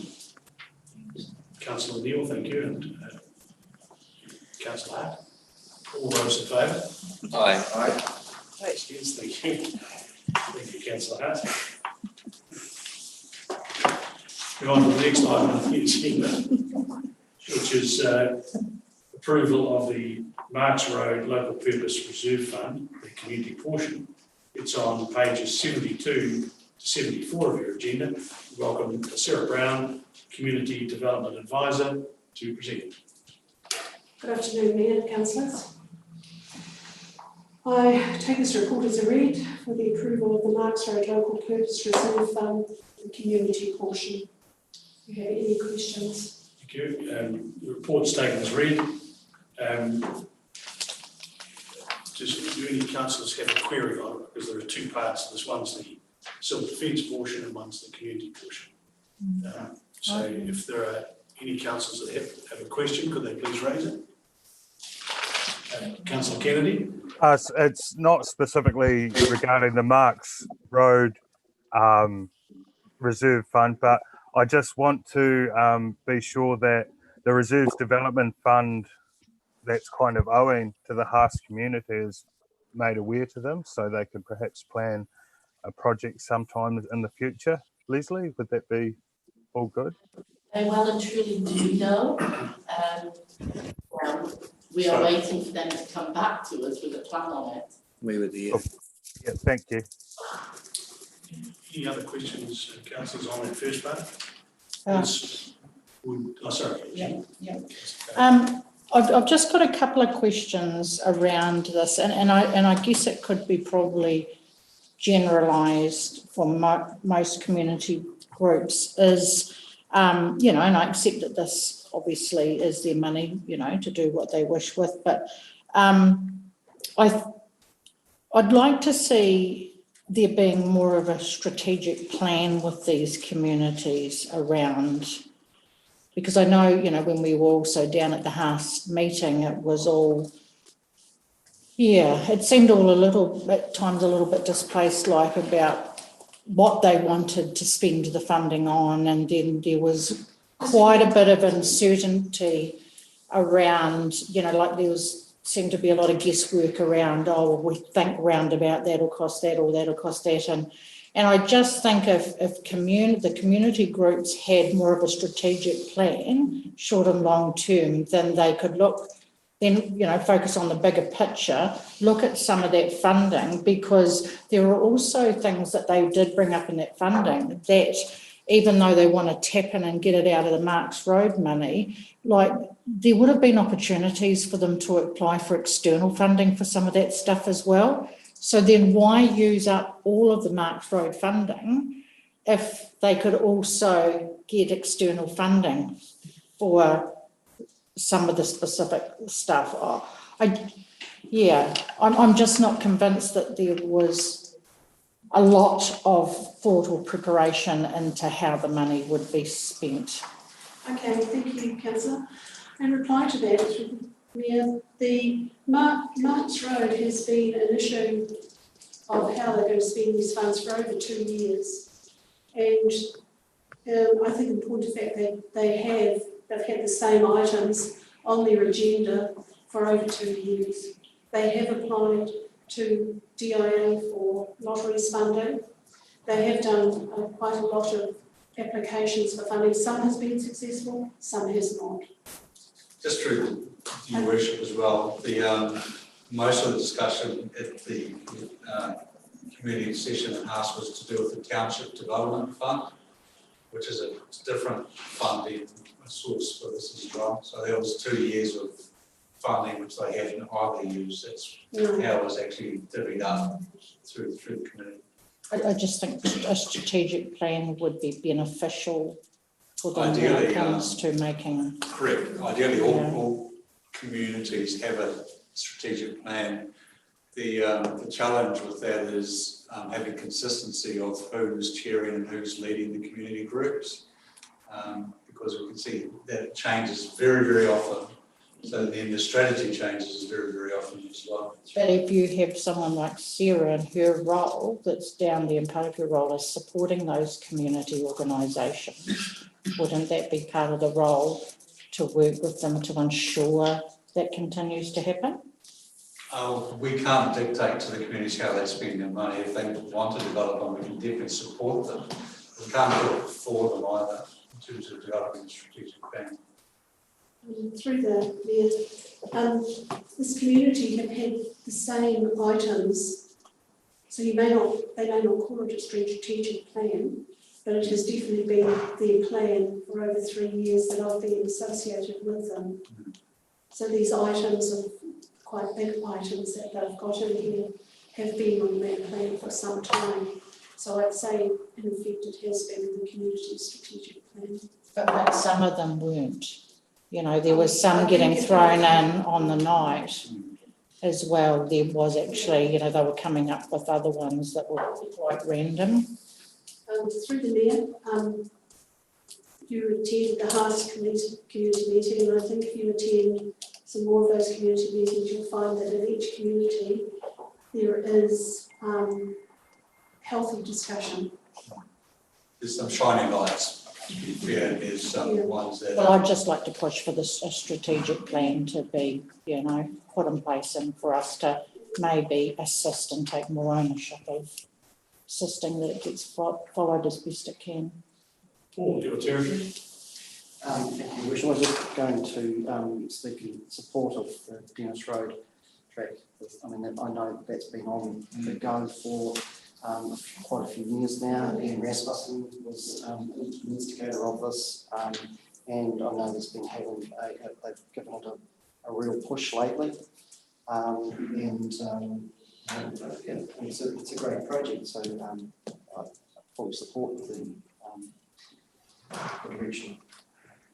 Okay, so perhaps we can address the community development one first.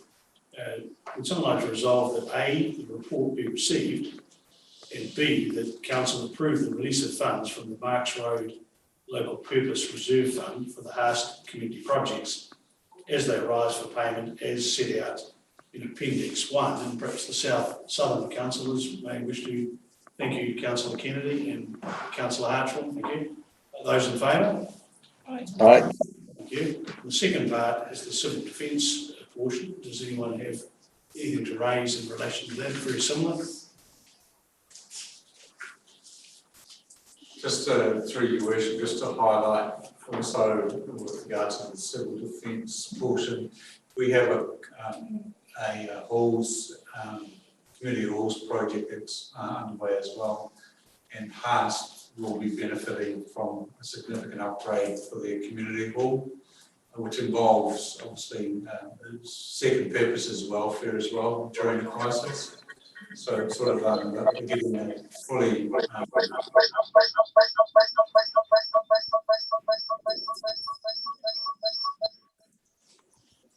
so getting a fully reviewed civil defence function down there.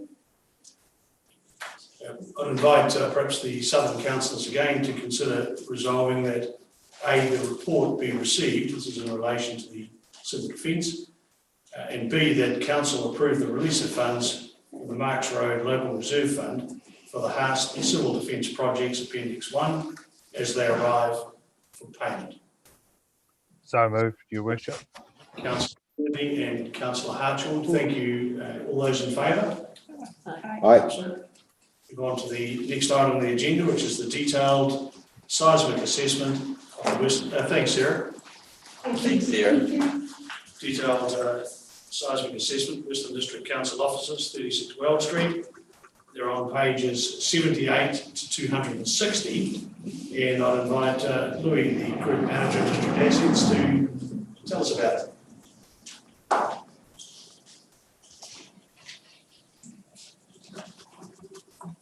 Good afternoon, Worship and Councillors. I take the report as read, and I open up for any questions. Thank you very much. We will take it as read, and we'll better go around the table. Francois. Yeah, no, interesting report from Simcoe. A lot of technical information in there. Not what I was expecting, but anyway. But no, I'll support the recommendation as because we've got to go and find some money for it. Got no problem with it at all. Councillor Liam.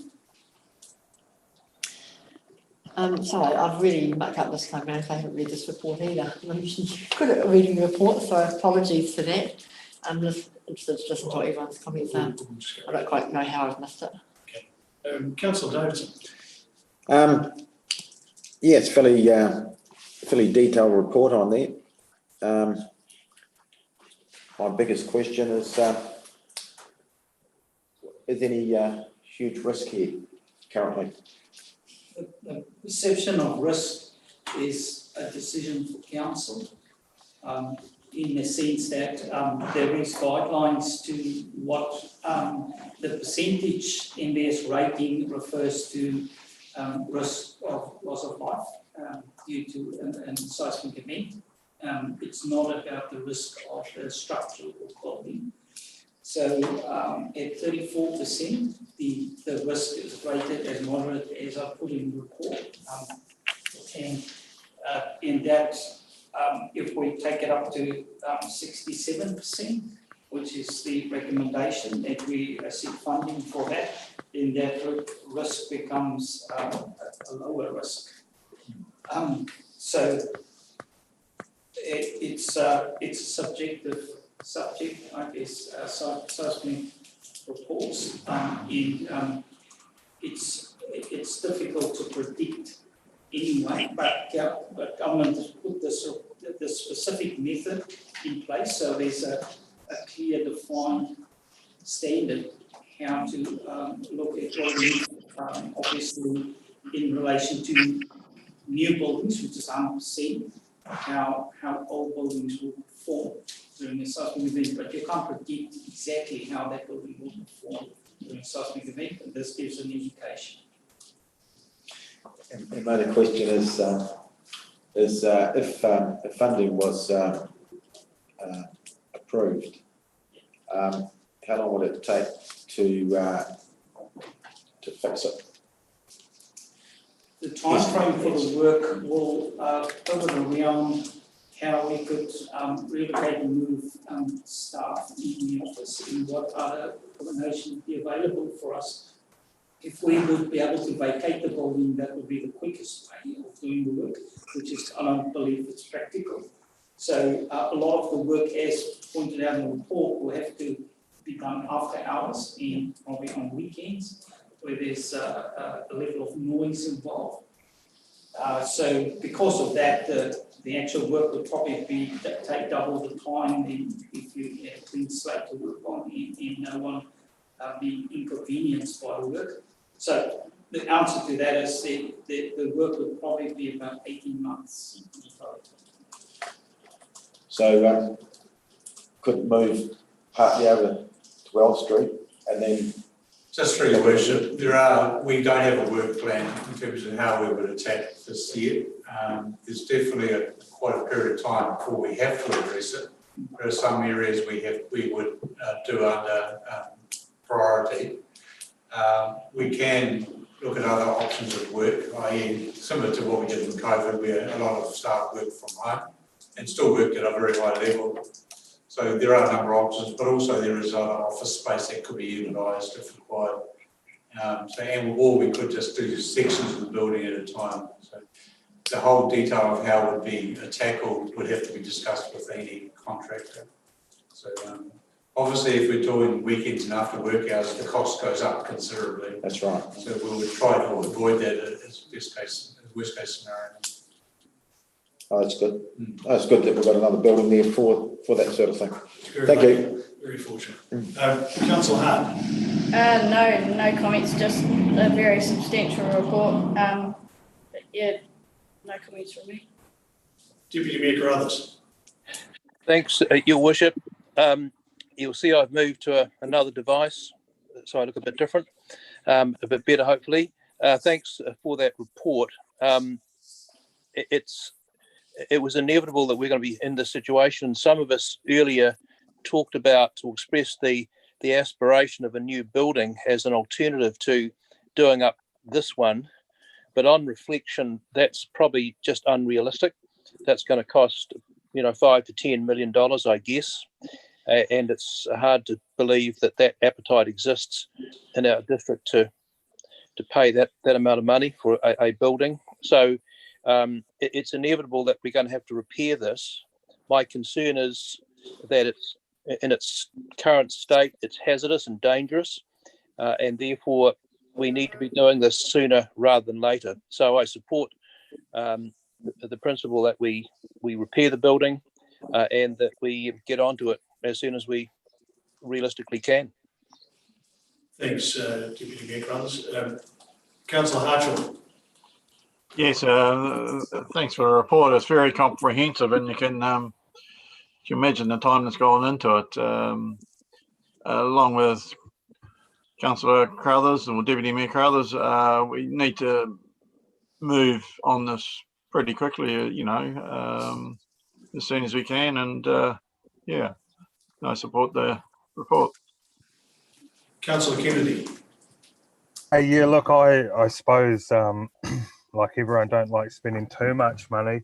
I do have a question that's kind of fundamental to the whole thing, because we're rating this building at IL2, but we've got an emergency operations centre there, which needs a building of IL4.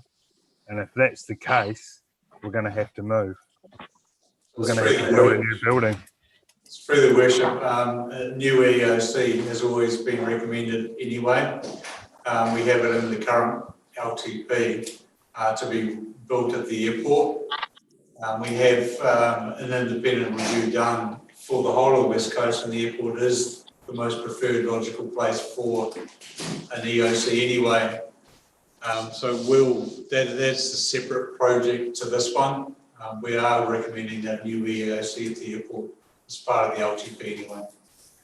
And just one question, Simon. If you apply for an extension, when do the building works, when would the building works have to be complete if you had applied for an extension? So if we've got 7.5 years for a building that's referred to as a priority building. 7.5 years to complete that, and that is also referencing a seismic area of higher risk, so which we fall into the higher risk area altogether. So 7.5 years. Yeah, okay, thank you. Ready for some radical ideas? Always. Expecting some radical. If I was looking at this 2.146 million plus GST with all those exclusions, and then I think back to our recent experience with the Carnegie, as some people call it, but the Carnegie building, and how that estimate, in fact, completely blew out and cost considerably more. And then they found this and that and the next, and we're now X years later finally embarking on the project. Now, that shouldn't be a reason to tackle this project. I think it needs to be done, but I think some higher level thinking needs to go into it. We just purchased the Mountain Jade building. That was kind of done without anything of consideration for this building. We've got talk of an EOC. We actually need to look strategically at our buildings, rationalise what we don't need, and work out where the best place is for our staff to be located. If it in fact is this building, then we need to strengthen and upgrade this building. If there's an alternative and a better alternative, and that's not just a cheaper alternative, because we need to be thinking about 30, 40, 50 years when you're spending $2, $3, $4 million. That's the level of discussion I think we need to have. Deputy Mayor Carruthers raised a really valid point around the appetite. And I think when it's sold as council headquarters in for lavish upgrade, or whatever the headline becomes, that's actually not what we're trying to do here. What we're trying to do here is actually provide a safe, practical workplace for our staff and for the community to interact with the staff and for our facilities to be located. So at a high level, I support strengthening this building if that is the best option. My personal preference would be to explore the options available, those being the current building, a potential new building in the CBD or elsewhere, and look at all the options. We've made this mistake before at council of being very narrow and focusing on one selected option and pushing that. And then we get into the 11th hour and go, oh no, we're not going to do that now. We want to explore other options. So let's take the time, because we're hearing 7.5 years, although I think that's too long. We can't afford to leave it that long, and have the conversation with the community in the LTP around year 4, year 5, what is actually needed for the future of this district. Because, if we had have come here 12 months ago and approved the moving of the chambers to the downstairs, which was mooted, we would have gone throwing 300K at that, 400K, whatever it was going to cost. And then we would have been in the same position. So let's not make this decision in isolation of all the other buildings and actually where we need to go as a district. I appreciate the seismic report. It's needed. But our job is to not think about getting re-elected. Our job is actually to think about what's best for 10, 15, 20, 30, 40, 50 years time. And if this building is the place to be and it's fit for purpose, then let's do it. But if it's not, let's have the discussion. So in terms of today's decisions, I think we need to roll it into the LTP in terms of that number alone, and definitely start exploring opportunities for external funding, because if they exist whether it's doing it at this price or doing it at that price. If someone's going to give you money to do up civic buildings, they're going to give it whether it's a retrofit or a new build. So I think we can keep the momentum. Let's have the conversation with the community, and an informed conversation, not plush us, all these ideas when you hear council spending money on headquarters. That's not what it is. It's about actually making sure we've got the best solution here for the future. Councillor Cogan. Sorry, Councillor Martin, I'm going to go completely against what you've just said. You're allowed to. You're closer to the end of the spectrum. That's what healthy debate's all about, isn't Absolutely. it? Okay, so like for me, there were no surprises, to be honest, getting that seismic report. I didn't actually think that $1.2 million sounded that unreasonable. In fact, if anything, I fully support that recommendation. And on top of that, I would like to see that bigger plan and picture in place, because I see no point in building a new building. We've got this building here that's in a great location, has the ability, and I believe the needs, with renovation and definite updating.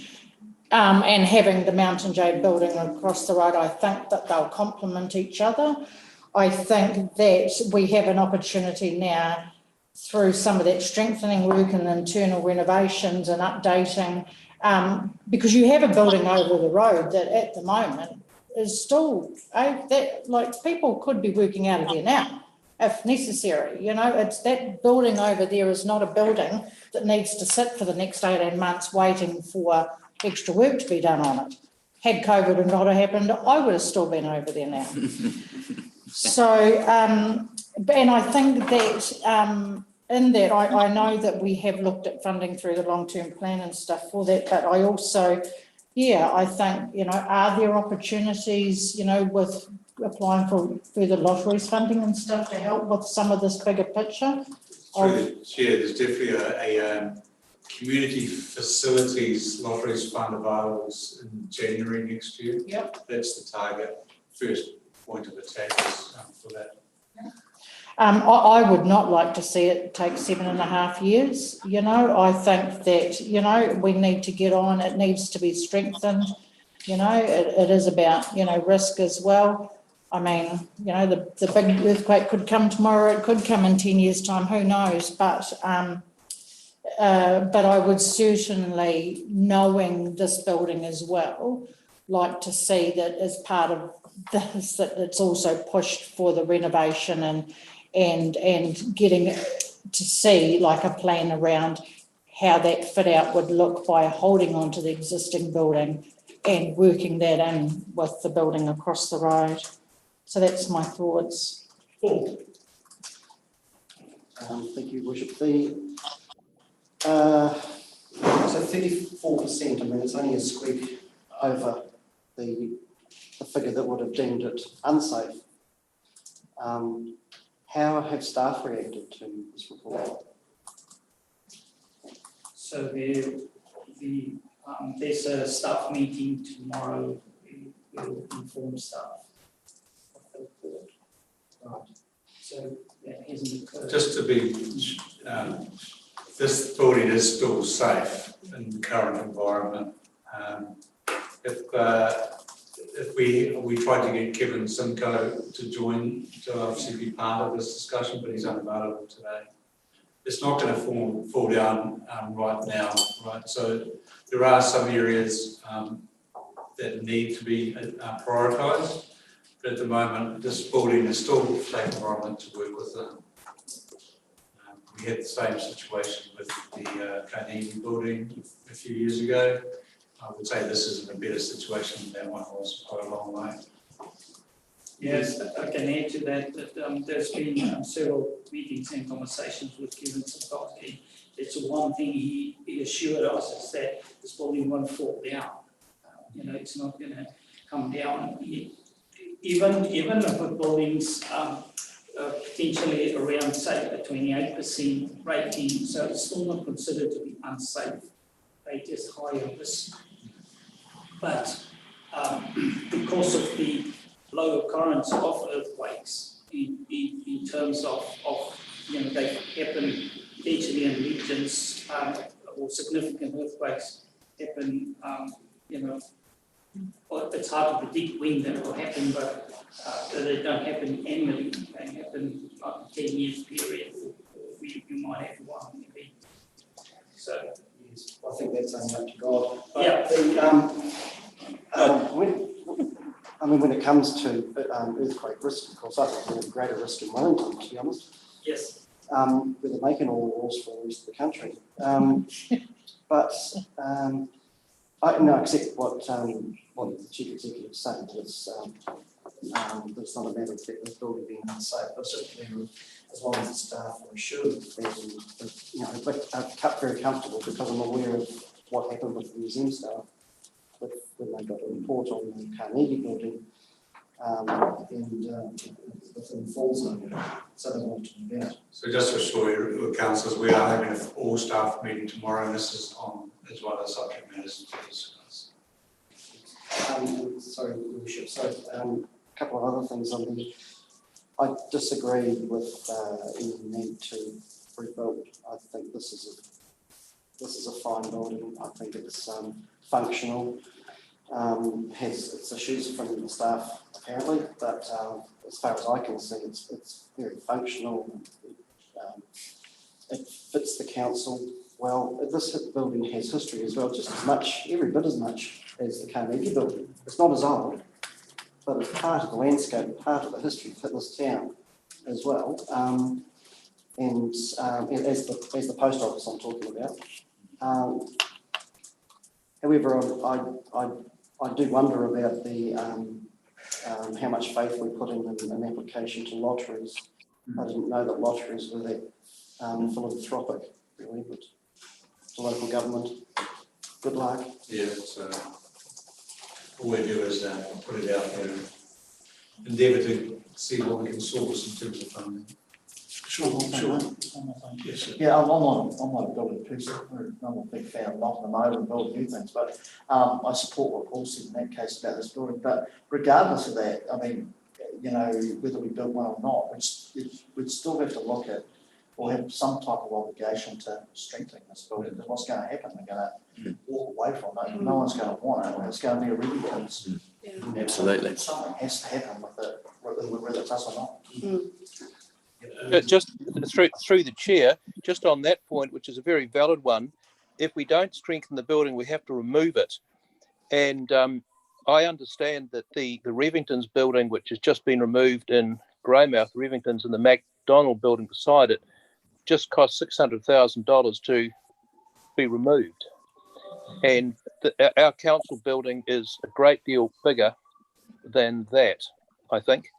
And so you've just got to factor in that sort of expenditure if we move to another site. Thanks, Lathan. I've got one thing to say about it. Responding to Deputy Mayor Crothers and Francois, which are really valid points. Part of the discussion, I think, would be if this wasn't the home for every council staff member, what other facilities could be here?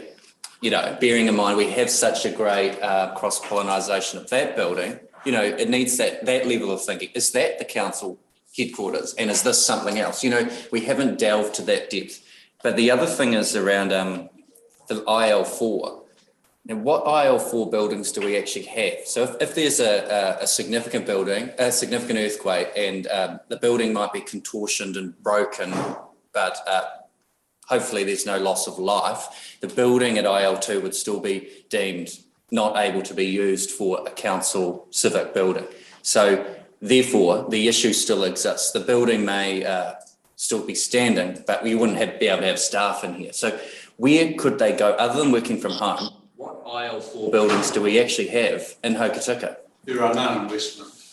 So this is again, let's lift the conversation to the bigger perspective. If there is a magnitude 8 or a magnitude 5 or whatever, or an inundation or something, that causes this building to be, although no one hopefully loses their life, but it's unusable, that's still a real issue. And we will still be spending millions and millions of dollars putting in systems in place for people to work from home or work in a new building or something. So as part of the discussion, should it not be prudent to explore what is the cost of bringing this building up to IL4?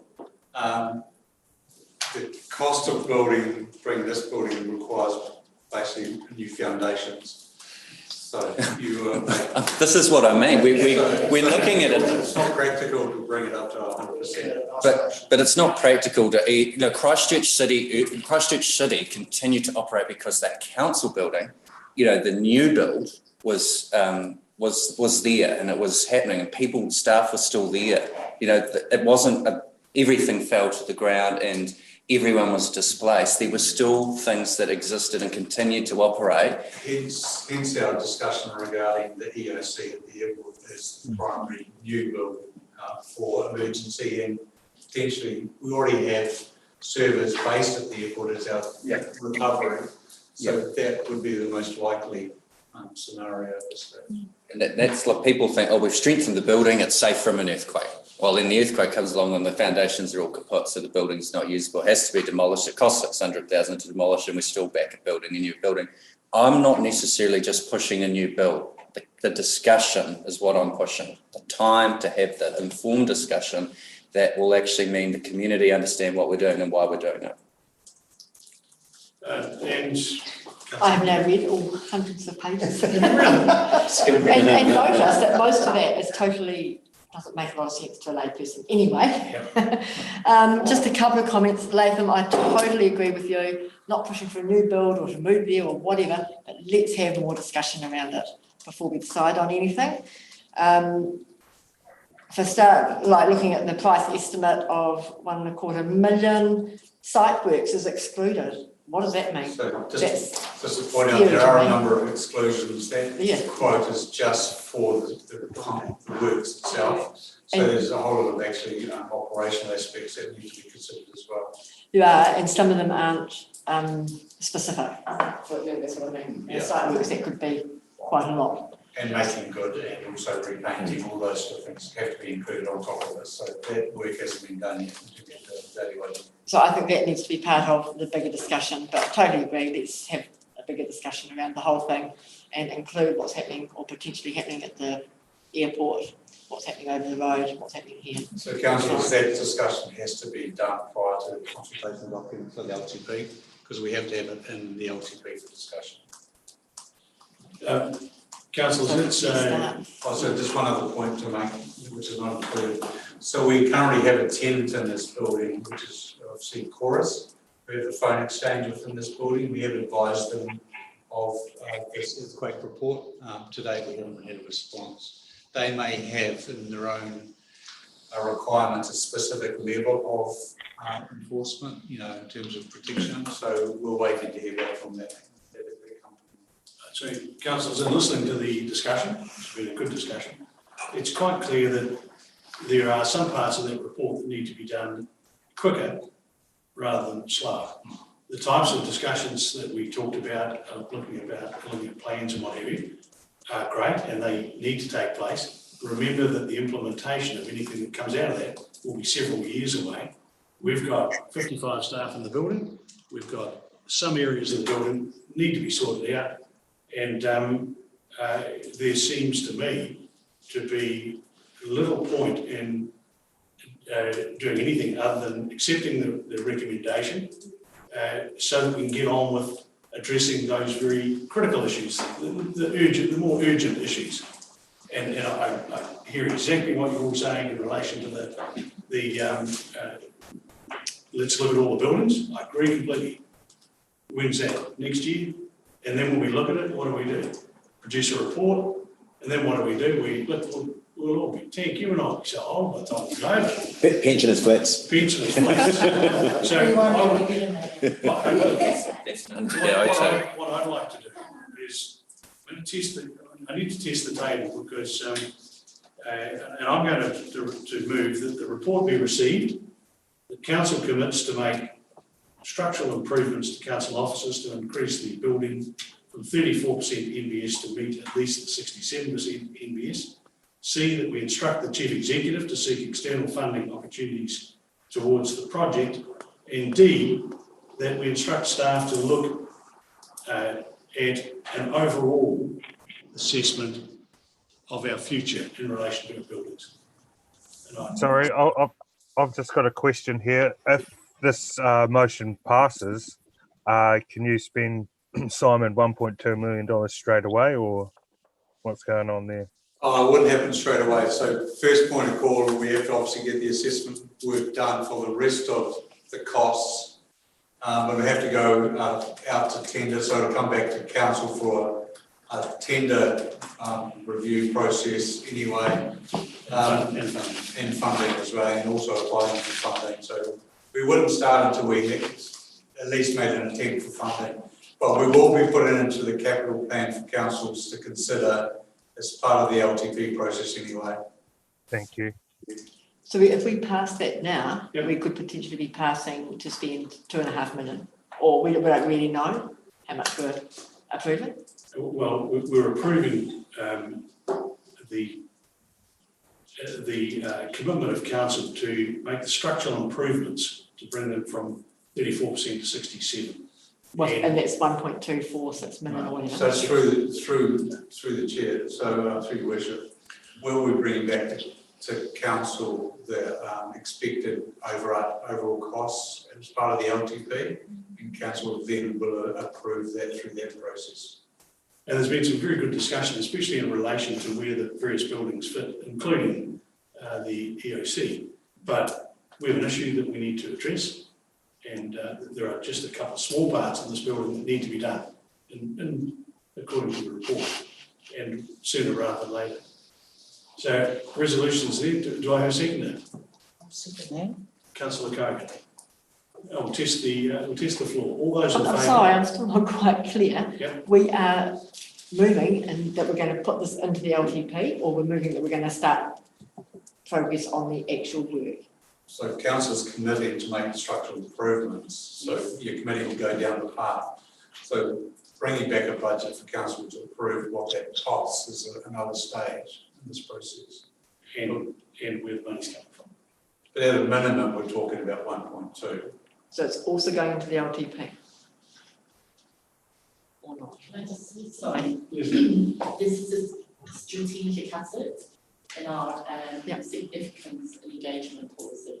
So it has to go through the LTP, anything that is a significant asset.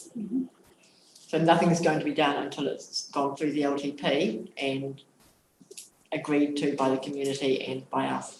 Yeah, I suspect what we'll do with the LTP is put the options as Councillor Martin has requested that we review it, not just as having to do something with this building, but the whole buildings as such. So potentially for the LTP, we can put those options through there after discussions with council. Can I just supervise this on? Does that allow you as Chief Executive to address if there are one or two issues need to be addressed? We can do that under emergency works anyway. If council acknowledges that if we can get on and potentially fix the short-term high priority works. In fact, that is still not, you don't have to fix it tomorrow, so we could wait till the outcome of the LTP if that's what council prefers. Okay, yeah, I understand. So can you please repeat what you're moving first, and just because to me that wasn't clear that it was so where we are, all go through the LTP. the report. Would you like me to add the LTP into the resolution? If you recrafted 10.2, I think you'd probably get unanimous support around council commits to exploring, or council commits to consulting as part of the, you'll have the jargon. Just options around improvements to the council. We won't be able to put an application into lotteries in January if we have to wait till an LTP process. This building won't be eligible for community facilities. How do we know? It's a council headquarters. But how it's do not we a sports ground or. That's not in their criteria, is it? How do we know? Did we think we'd get all this funding up until now? Okay, so around the table, if there's an issue in the building that is required to be addressed based on the engineering reports and the staff, do they have the ability to address it? Through your worship, we can do that as an operational aspect anyway. If there's a health and safety issue, the council staff have the obligation to do that as a due course.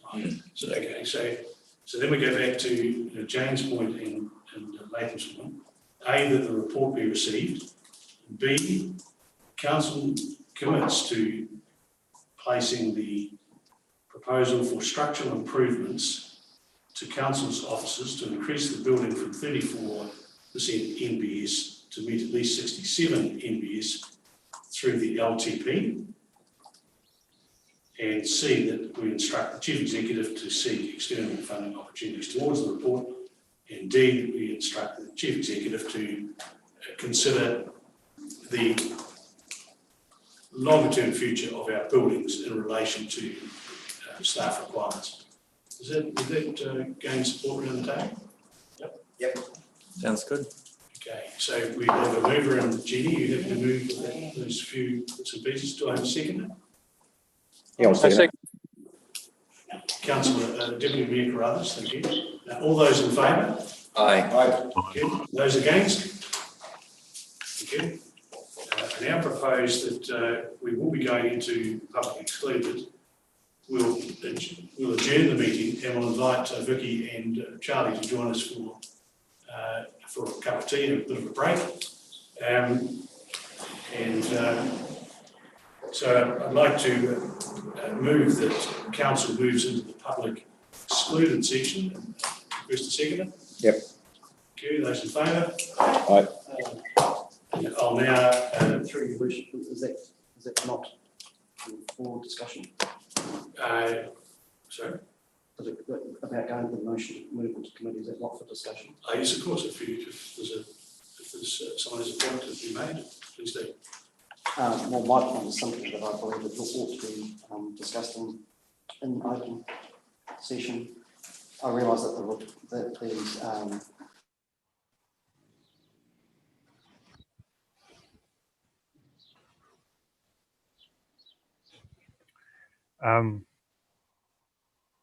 I can't hear them. What's happened, guys? They've muted the screen. What time do we go back in, Ryan? Well, I don't know. They're having a yarn. We might be still in, David, but the screen's muted. Yeah. Can you hear us? I can hear you. Yeah. Do we go back on the same Zoom invitation? Oh, I think there's a second one. There's a second one. Yeah. Hang on. There is a second one. I'll have to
You go up the flying house, so am I. You're going to go on the truck.